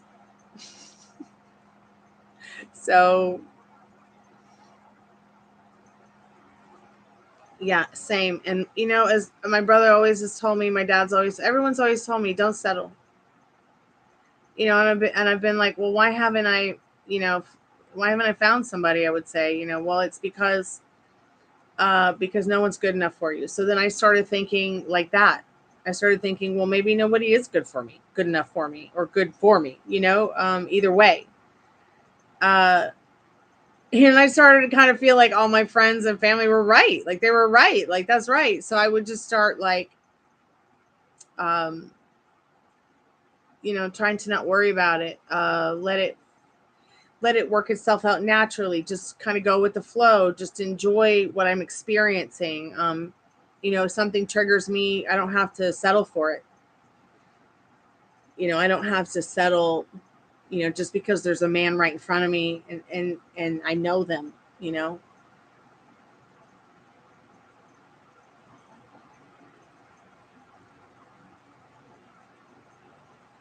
Yeah, I used to feel not envious. Envious is, I think, something that happens to all of us, but I wasn't envious of anyone, having a marriage or having a relationship.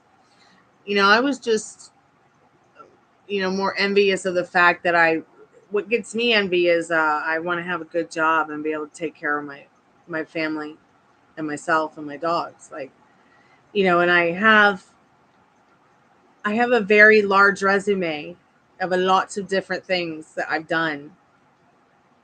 And I send it out and I get so many excuses of the most bullshit ideas of why they can't hire me. You're too much competition. You either have too much experience or not enough. Or it's like, you know what? You guys couldn't sell a flea off a camel's ass if y'all tried. Nor find one in a search engine if you were trying either. So maybe I don't need to be work. It just, I mean, like I said earlier, applying for job after job after job has gotten me nothing but spam email and spam text messages from strangers. So that's why I keep doing the music thing. That's why I keep doing the tarot thing. That's why I keep doing the Etsy thing. That's why I keep on keeping on with an eBay, because I can't just stop. I've got to bring some kind of money in. Bringing the money in to feed people or pay bills, or it's like, it's been really frustrating. Oh, you're trying to get out of a 9 to 5 to get remote.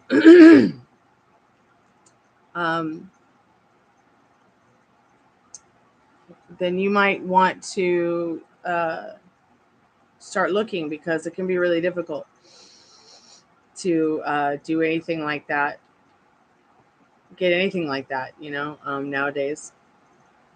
It's so funny. Like, I was looking at houses for rent, right? And I did find a really cute house, but they're like, it's required that you work remotely from home because there are some days of the week when a train blocks the entrance and the exit of the neighborhood. I was like, no. No.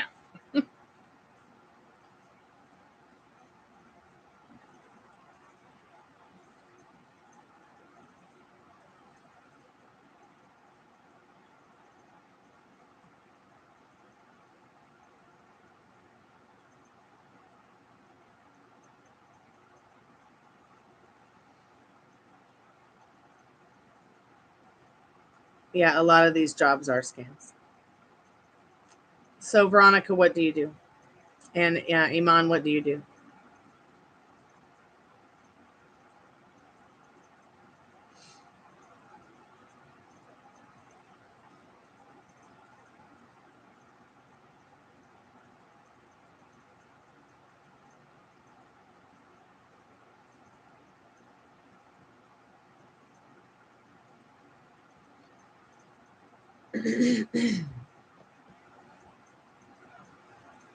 Okay. You work in an office. So, what kind of office work do you do, Veronica?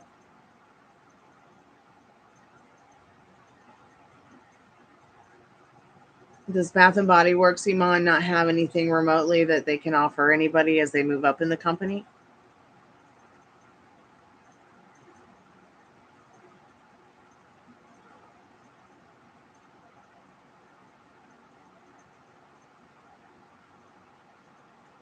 Yeah.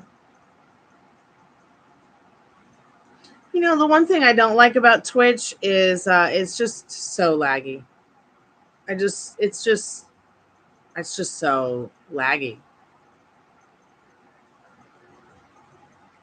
And I don't know why. I don't know if it's the storm. I try to watch it, it's laggy. I try to live, it's laggy. Like, the bit rate freezes every 2 seconds. So, Veronica, you do paperwork for hospitals, which means you probably either do medical coding or you do some kind of medical transcribing.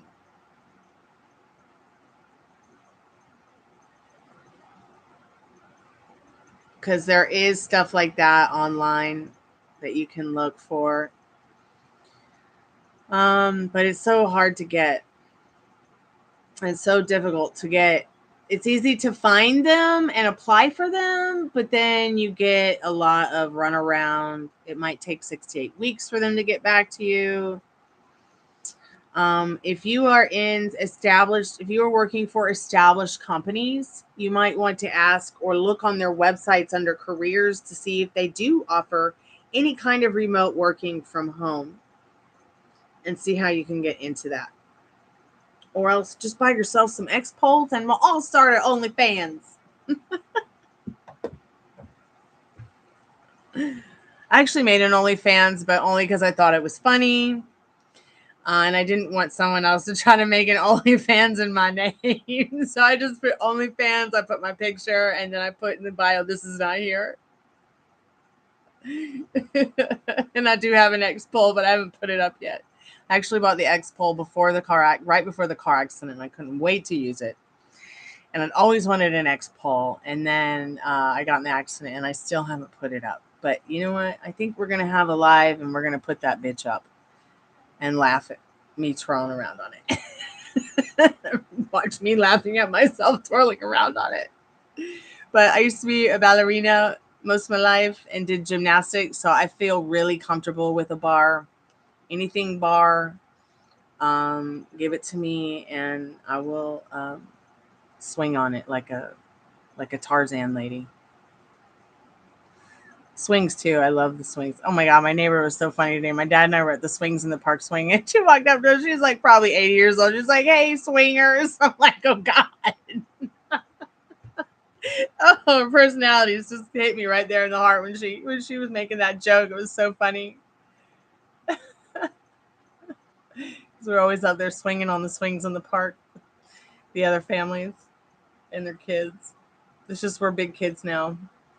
I really want to go see Beetlejuice with my dad, but I don't know if we want to sit there for all those hours with masks over our faces.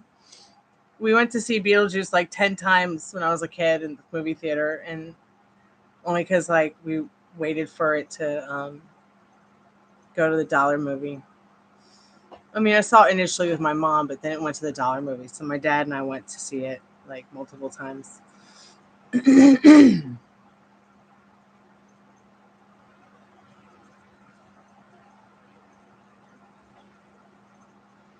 Well, you know, some guys will just pay to be there, talk to you or talk to them or hang out with them, but I can't do that kind of shit either. Like I just can't. I just don't have time for it. Like I don't have time for it, you know? Like that's not my dream. I want to be playing my music. I want to be you know, writing books. I want to be doing tarot. I want to be seeing the world. I started this business in 2021 because that's what I love to do. I mean, yeah, no shade for anyone doing it. Excuse me.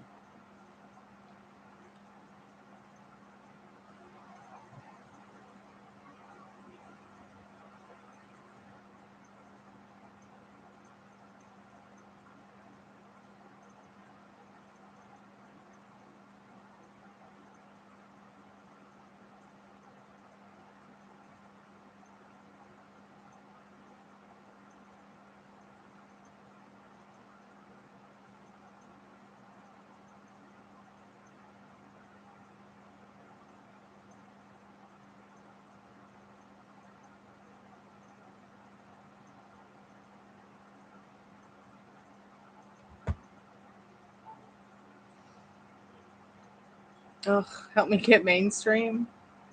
I don't know. I've kind of always been the queen of the underground, whether it was like music or art or tarot. If being independent musician, artist, and tarot card reader is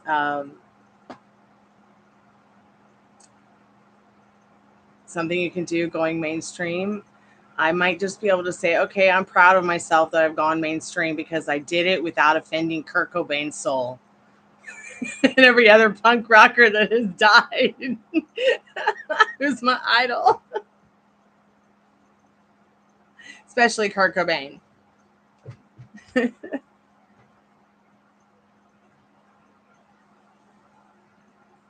thank you for letting me share him, Veronica.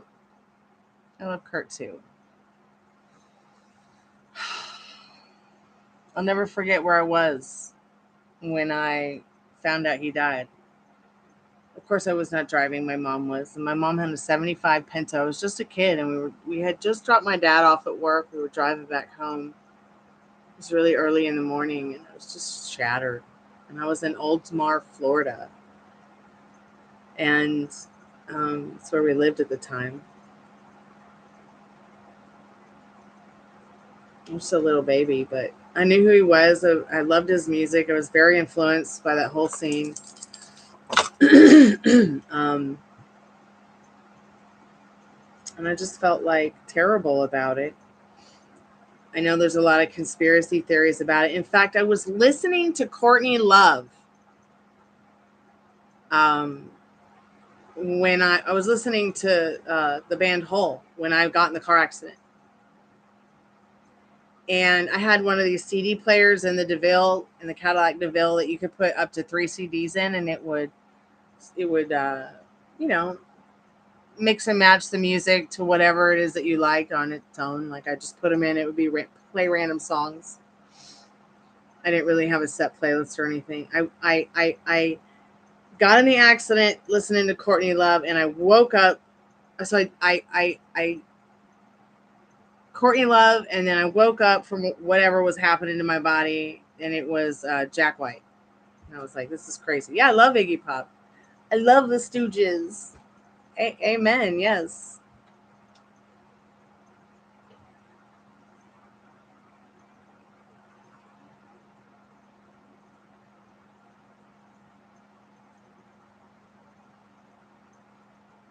Yeah, I think Iggy Pop would be proud of me too. I mean, I'm a girl who is no one with no name, but I'm definitely something special. And I've been really careful to not sell out. I could have sold out 1,000 times. Okay, I was offered very large record contracts from Capitol and Columbia, and I said no. I ended up just saying no. I was like, oh, they're fighting over me, and I just don't know if I want to do that like that. And I kick myself in the ass for it because there are nights when I'm starving and there's days when I have nothing. But you know what? At least I got my faith intact. I got my integrity intact. And nobody can tackle my rep. They can try, but I know who I'm going to be when I get to the end of me. I know who I am right now, and so do a lot of other people. And a lot of other people who have known of me for many, many years. So, who've been my fans for 3 decades. Okay. Not just 3 years since I've been on YouTube. Yeah, Lou Reed, underrated.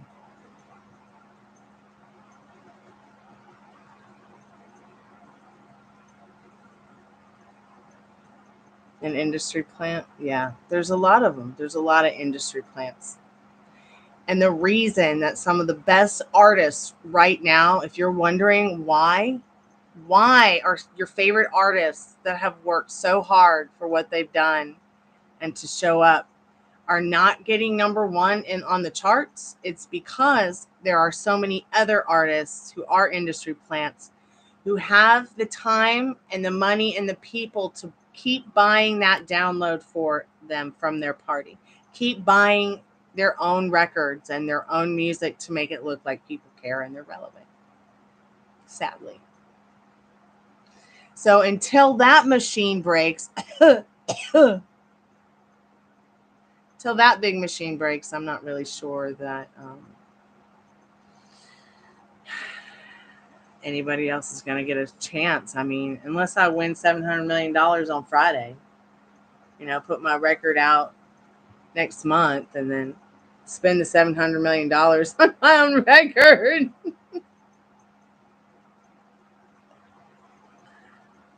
Oh my God, are you serious? Oh my God, you're kidding me.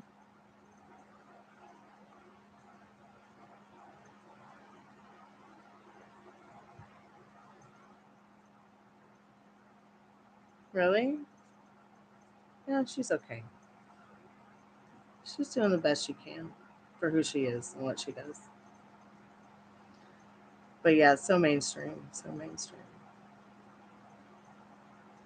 And another thing I noticed, like I'll go around and look at like the cover songs that I'm interested in covering, and then I'll go and look and see what other girls are doing or guys. And I noticed that they're all singing alike, or they want to give off this impression of this voice that's really popular. So they'll sing in a voice that might not really be their natural voice, and I can just tell. I can tell, and it makes me cringe. Ugh. Maybe I need to start doing vocal lessons once a week on here. Maybe I need to like offer vocal and guitar lessons. But who would take them? Who would take them from me? Okay, I'll just put up the ad. I'll put up the ad and we'll just see what happens. Yeah, I do not have the indie girl voice sound. I do not have it. I will never have it. I don't even know who the last person was I was even compared to. I'm not really sure there is anyone out there that, I mean, I think I've been, the closest, I think people have been like, oh, you remind me of Stevie Nicks, or, oh, Janis Joplin. That's right. A lot of people feel like my voice is very Janis. It meets like Stevie Nicks meets like,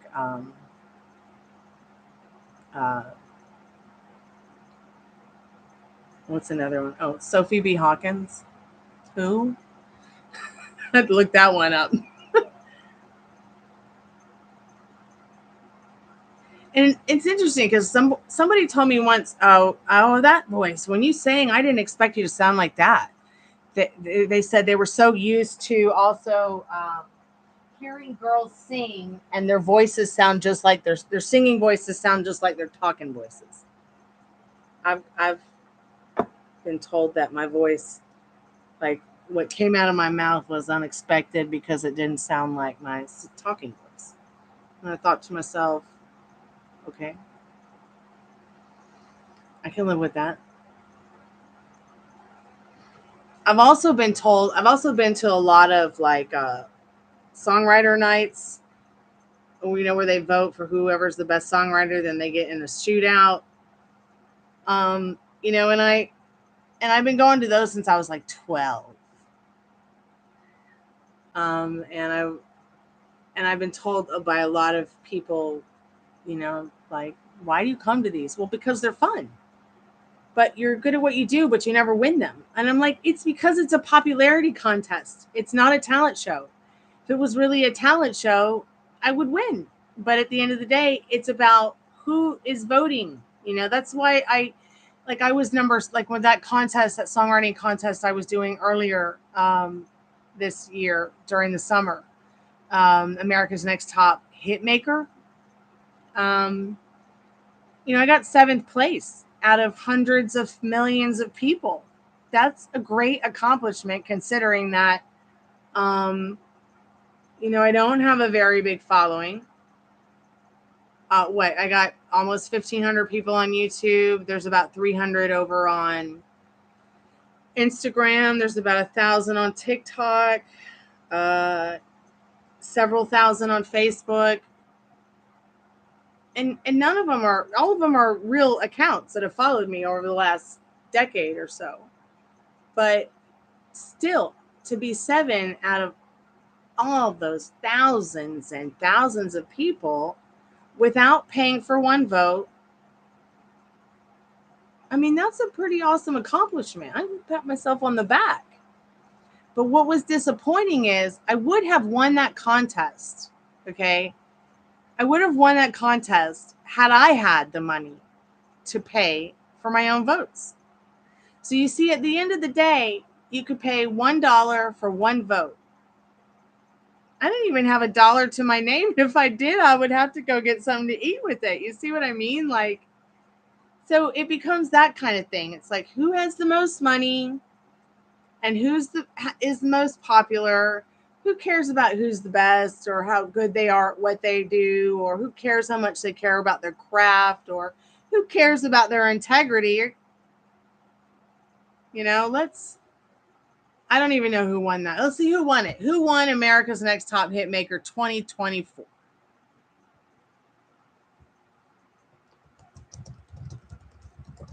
I'm still kind of expecting them to come back to me and say, all those 6 people just didn't have what you have and couldn't do the job, so we're hiring you for it.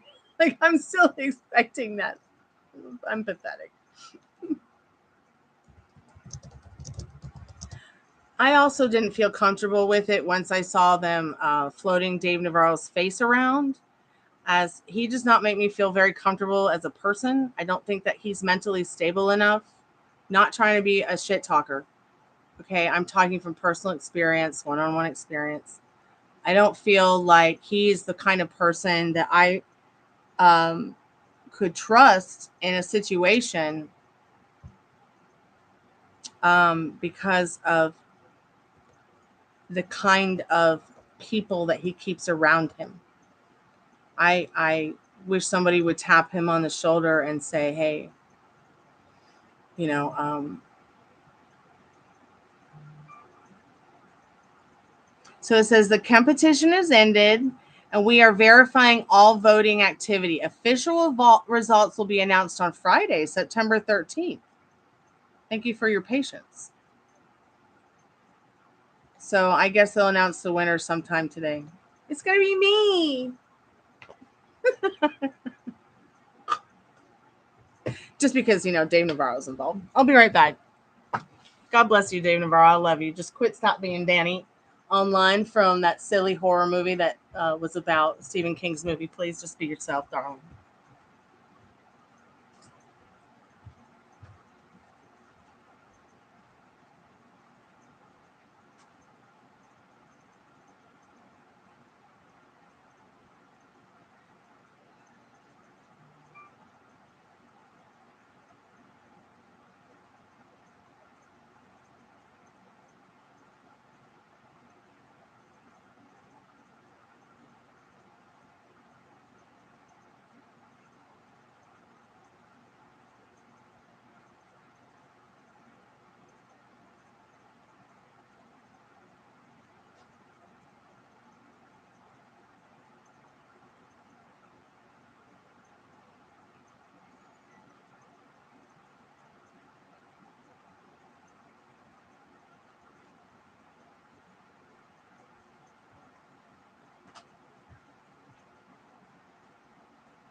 I'm back. Usually, Thursdays used to be really banging on YouTube. Thursday nights. Hey, Metal Rain, I was just thinking about you. I was just gonna open your email and see how many more pages of that thing that you wrote. How have you been?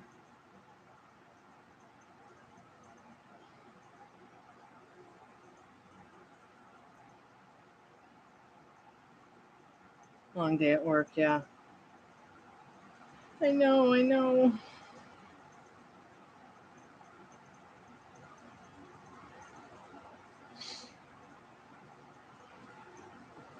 It's been so crazy.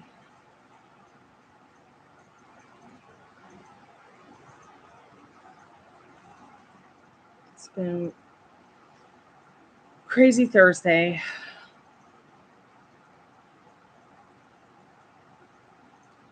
It's not over. Going to Eliana's do laundry and after I have to take her to the ER. Oh no, what's wrong with her?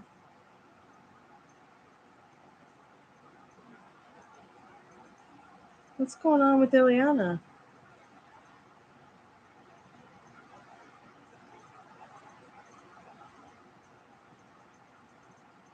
She didn't say. All right, Veronica, it was nice to laugh with you and talk and hang out, honey.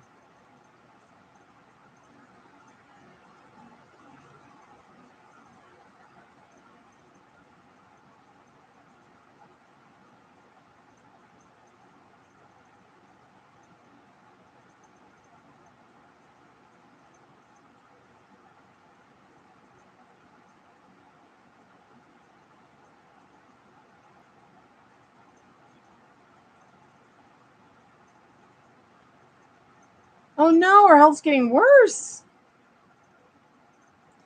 That is really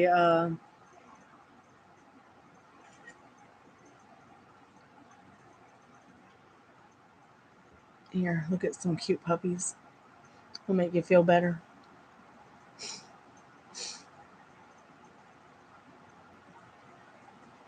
Oh no, fluid trapped in her surgery. Oh my god. Oh my god. Oh, you're welcome, Veronica. Thank you. Had fun chatting tonight. Yeah, so it's Ruby and baby Gypsy and Rooney. When I first brought them home, because Friday the 13th is my 5-year anniversary since the car accident that I died in and came back. And I had just brought them home like a couple of weeks before the accident. And this is a couple of weeks after the accident. And we all went to the chiropractor. Look how cute they are, having their first adjustments that day.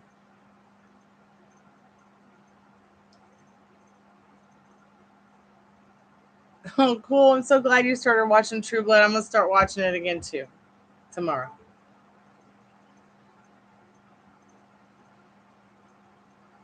It is a good picture. I'm going to put it on a t-shirt for everybody. Well, keep me updated about what's going on with Ileana.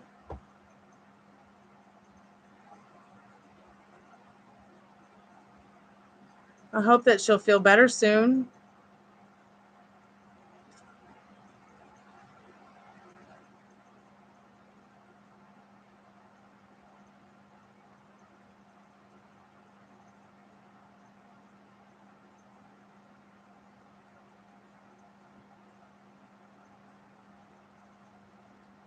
A big lesion in her liver. How would she know that without seeing it on an MRI?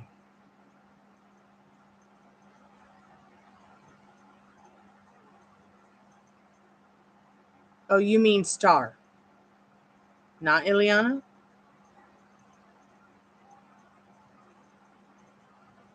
It is perfect for fall.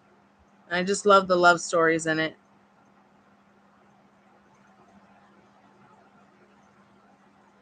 She went to the doctor. Okay. Yeah.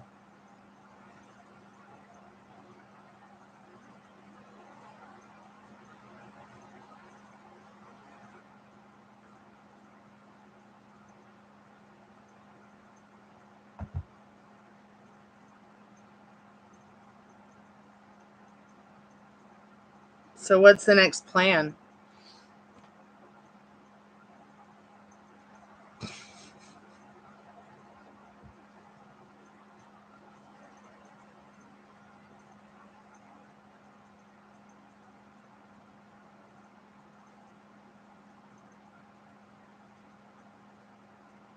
A biopsy, okay.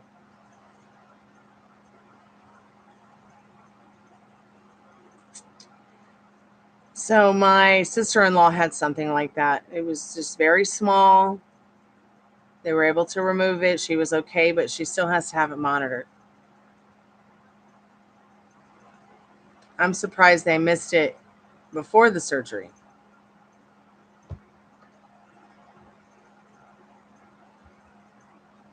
But sometimes these things happen. Yeah.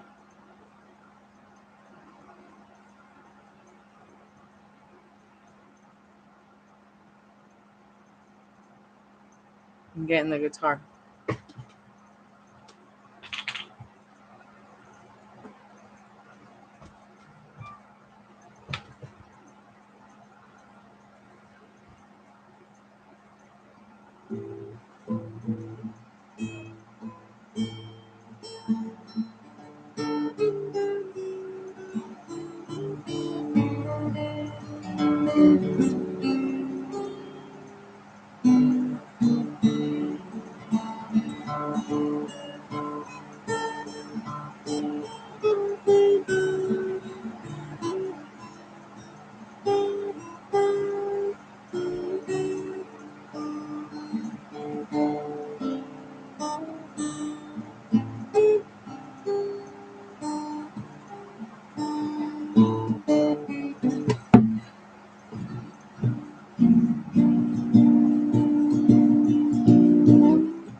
Like your blood, you feel like your blood pressure is up? Yeah, I would imagine that it is. I mean, think about it. With the stress from work, you've got the stress from everyone around you who's not doing well.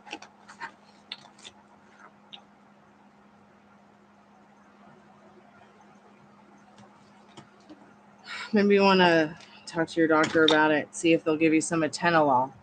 Atenolol is it's ATENALOL, I think. It's a blood pressure medication, but it's also something that reduces your anxiety.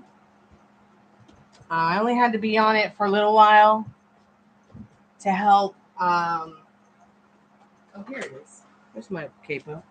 I only had to be on the atenolol for a little while till I could understand what was going on with my anxiety, and then I'm able to somewhat control it, and also control the heart rate thing that happens to me when I start having a panic attack. Sometimes it happens, like I'll leave a comment or I'll be talking to someone and I'll get emotional and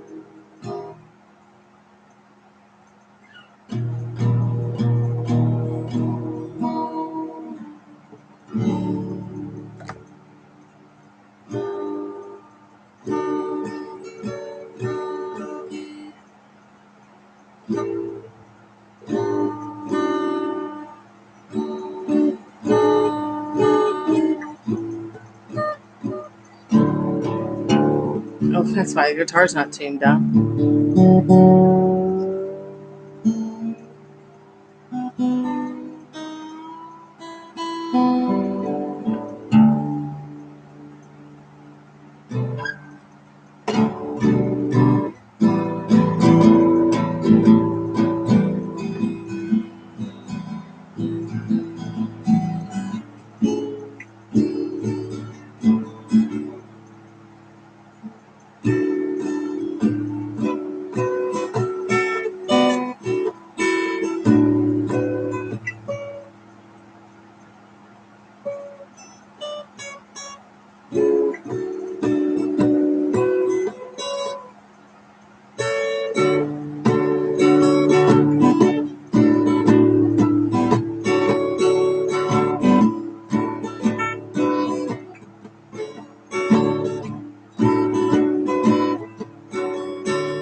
Okay, so you're all out.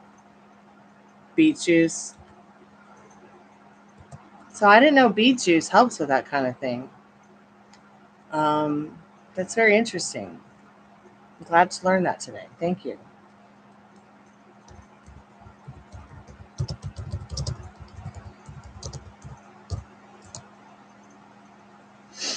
Let's see.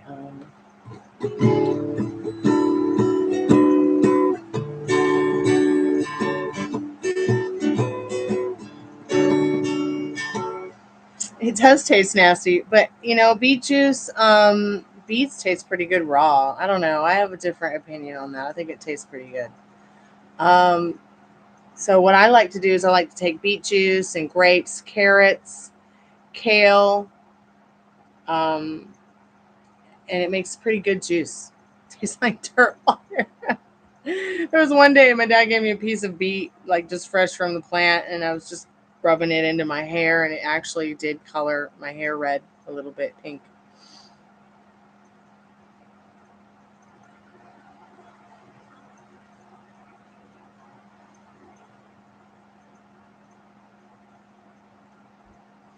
Oh yeah, I need a harmonica with this. That's right.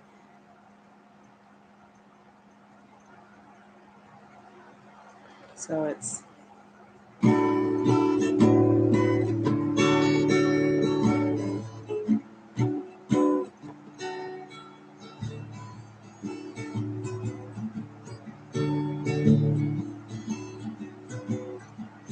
really a bit closer. Hear what I've got to say.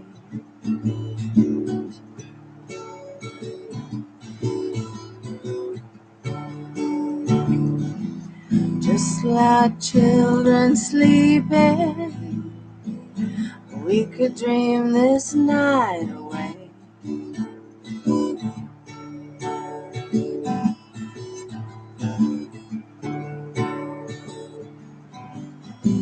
There's a full moon rising. Let's go dancing in the light.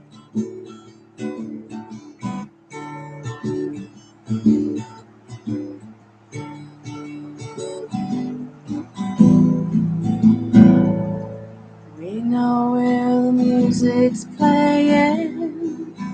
Let's go out and feel the night.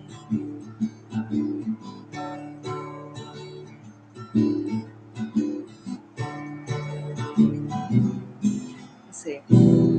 'Cause I'm still in love with you. Is it A? Is it A major? 'Cause I'm still in love with you. Is it A major? Is it A7? Is it A5? 'Cause I'm still in love with you. Want to see you dance again. 'Cause I'm still in love with you. On this harvest moon. Something like that.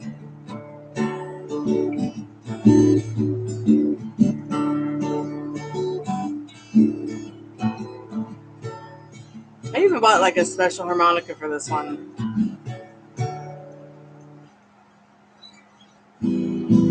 When we were strangers, I watched you from afar.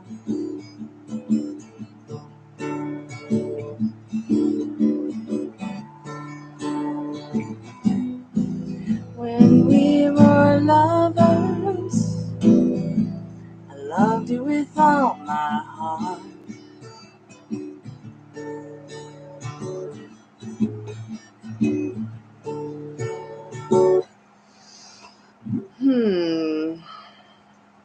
Where's the harmonica?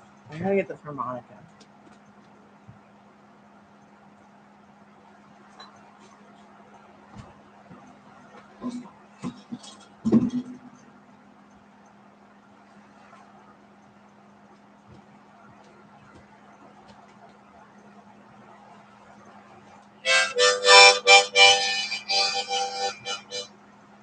know if I remember the harmonica to it. It's like,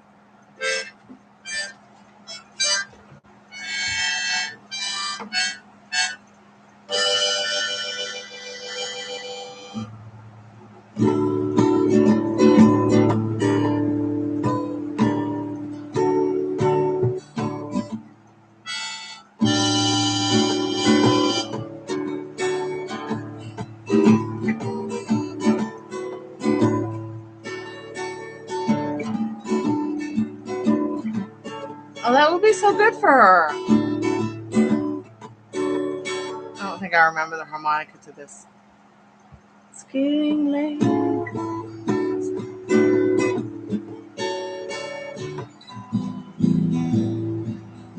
In love with you.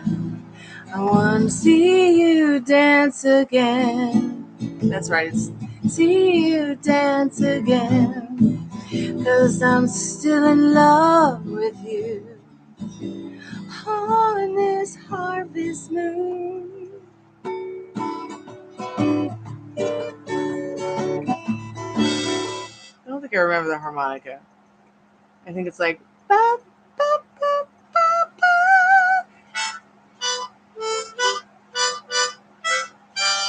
I'll have to re-practice it. I'll have to like re-practice it. God, I hate that word. I'll have to practice it again.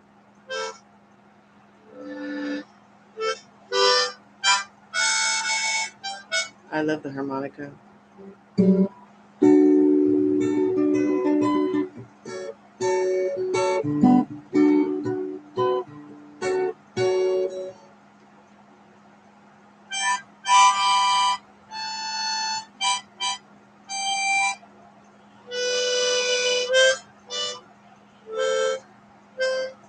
It's so hard to play and do harmonica at the same time, but that's fucking thing.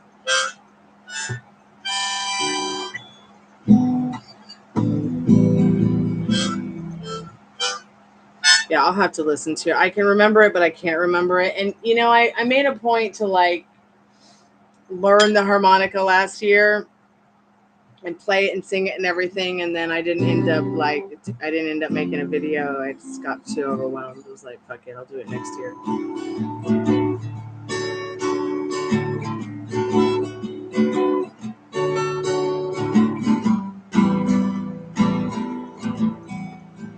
And so many people cover the song and don't do the harmonica, or they do a poor impression of it. And I don't want to murder the song. I just want to play it and sing and have a good time, you know? But I also don't want to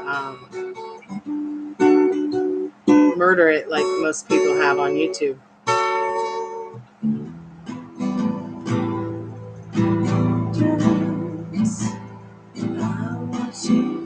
I really like that chorus where it's like, because I'm still in love with you. I want to see you dance again. It's just like so good. Because I'm still in love with you. On this harvest moon. I love that song. God bless you, Neil Young. So I was messing around with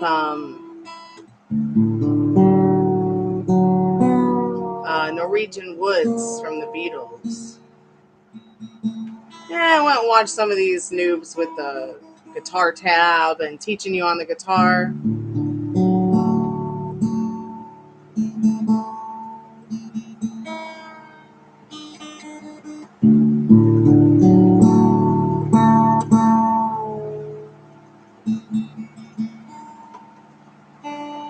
But I just couldn't get into the way they were playing it. And I guess that's because I'm a sitar player and I'm a guitar player, and I base my guitar playing off of my sitar playing. And the Norwegian Woods has that sitar in it, and it's like I could not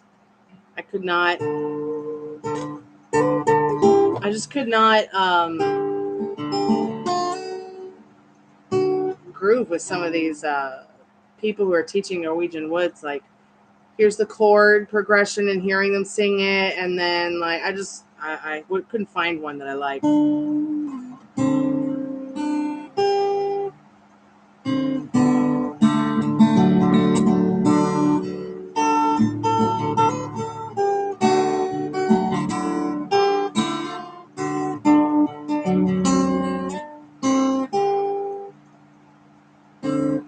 Something like that. I don't know. I'm going to figure it out. I'm going to play it. I'm going to sing it. It's going to be fun.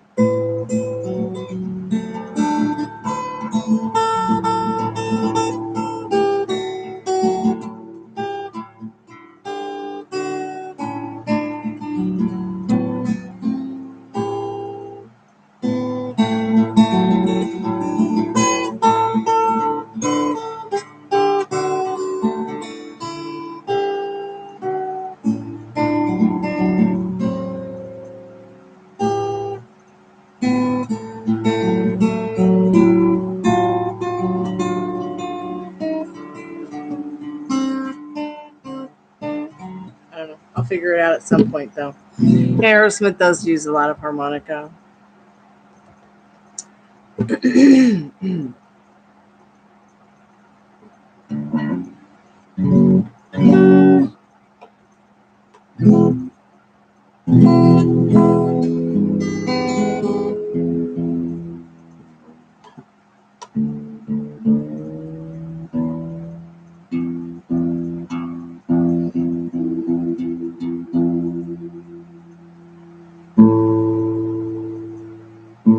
Yes, and every time I go to read it, somebody interrupts me. So I'm going to lay down tonight. I'm going to decompress from this.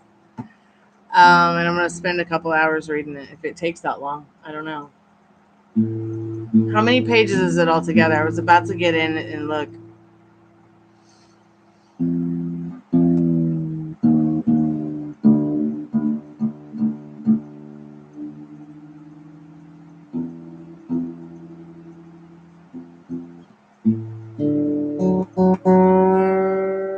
Oh, that's not going to be much.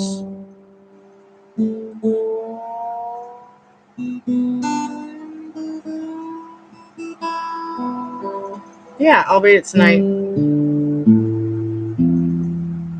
I tried to sit down 100 times and read it, and it's always like something. So I need to stop trying to read it while I'm at work.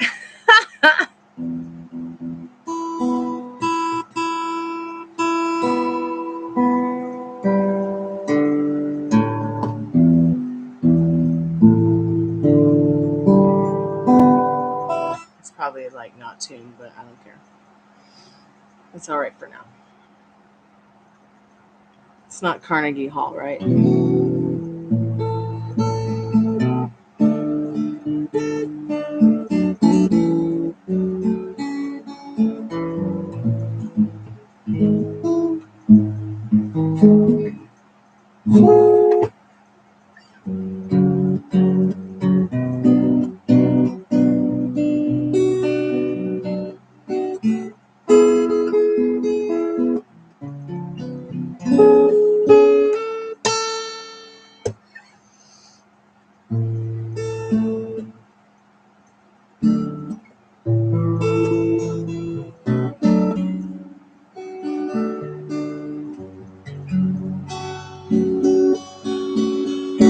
Ruby, are you okay? Yeah, she's okay.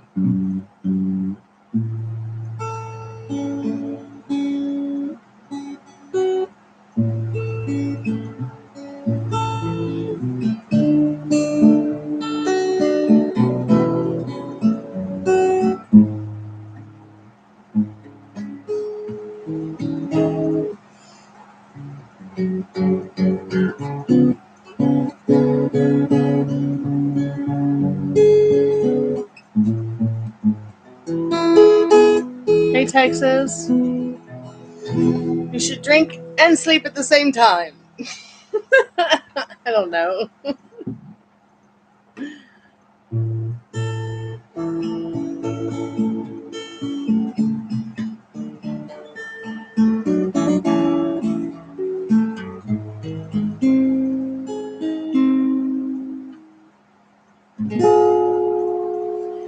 When you're down and trouble. Drink a beer and sleep too. God, I'm terrible at this. I got to I got to remember the chords. Fuck it. I've been working on that one too. It hasn't come easy though, trying to work 12 hours a day. I figured I would just start getting back into playing guitar again since Creepazoid doesn't live upstairs anymore.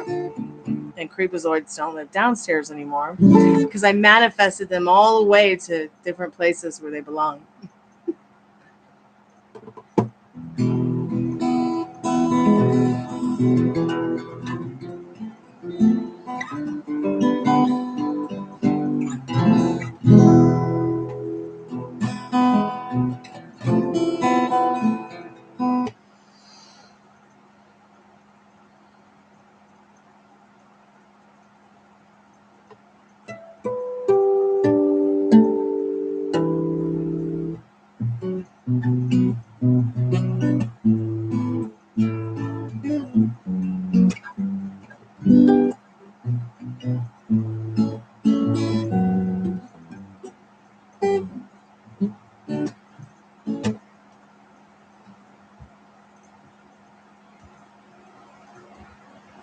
I'm surprised it's midnight and you want to start drinking.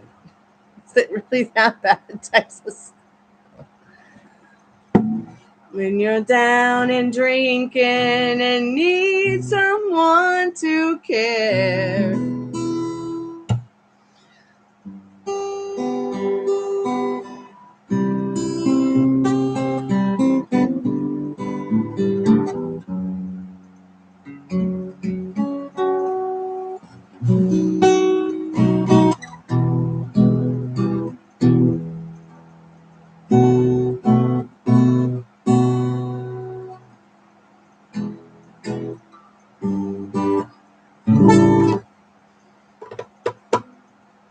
I can't believe I've been here for 3 hours. I need to go to bed. You got violated the other day. What do you mean? How? Who could violate you? What happened?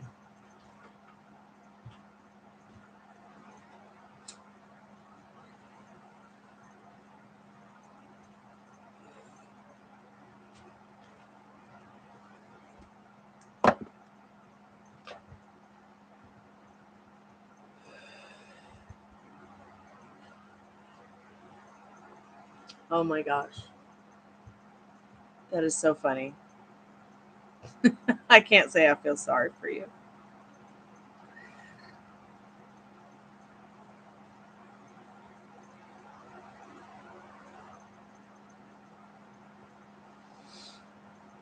That is so funny. I'm not laughing at you. I'm laughing with you. Okay.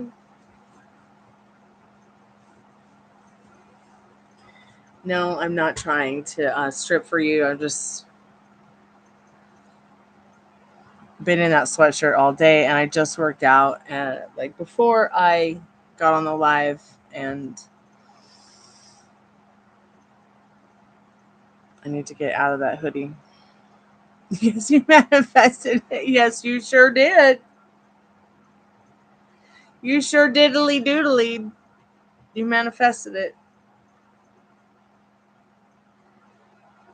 So what do you want the next scene to be? I think we both know what that is. So be thinking about what you want the next scene to be.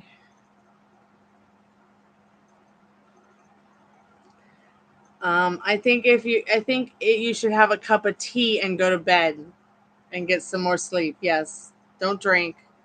You'll regret it. You can have a drink tomorrow in the afternoon after work. You feel much better for it, I promise. Take care of yourself. You got lots of people who love you and count on you, and I know that you love them too and you count on them too. So get some rest, okay? That's what I'm going to do. I'm going to log out. And I don't think anyone's going to come by to get a paid reading, so I should probably treat myself to a nap and then get up early and get back to work. and see how that goes tomorrow.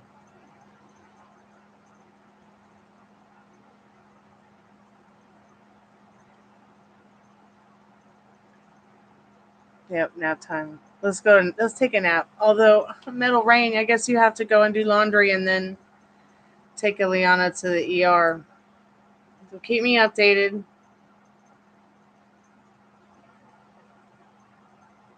Alrighty, y'all. Be safe. I'll be around. It's my second birthday after all. All right, see you guys later tomorrow night. Thanks so much for coming by. Be good to yourself, your thoughts. Mwah, kalanikta. Sweet dreams when you get there. Be safe, please. Good night. Music is sacred.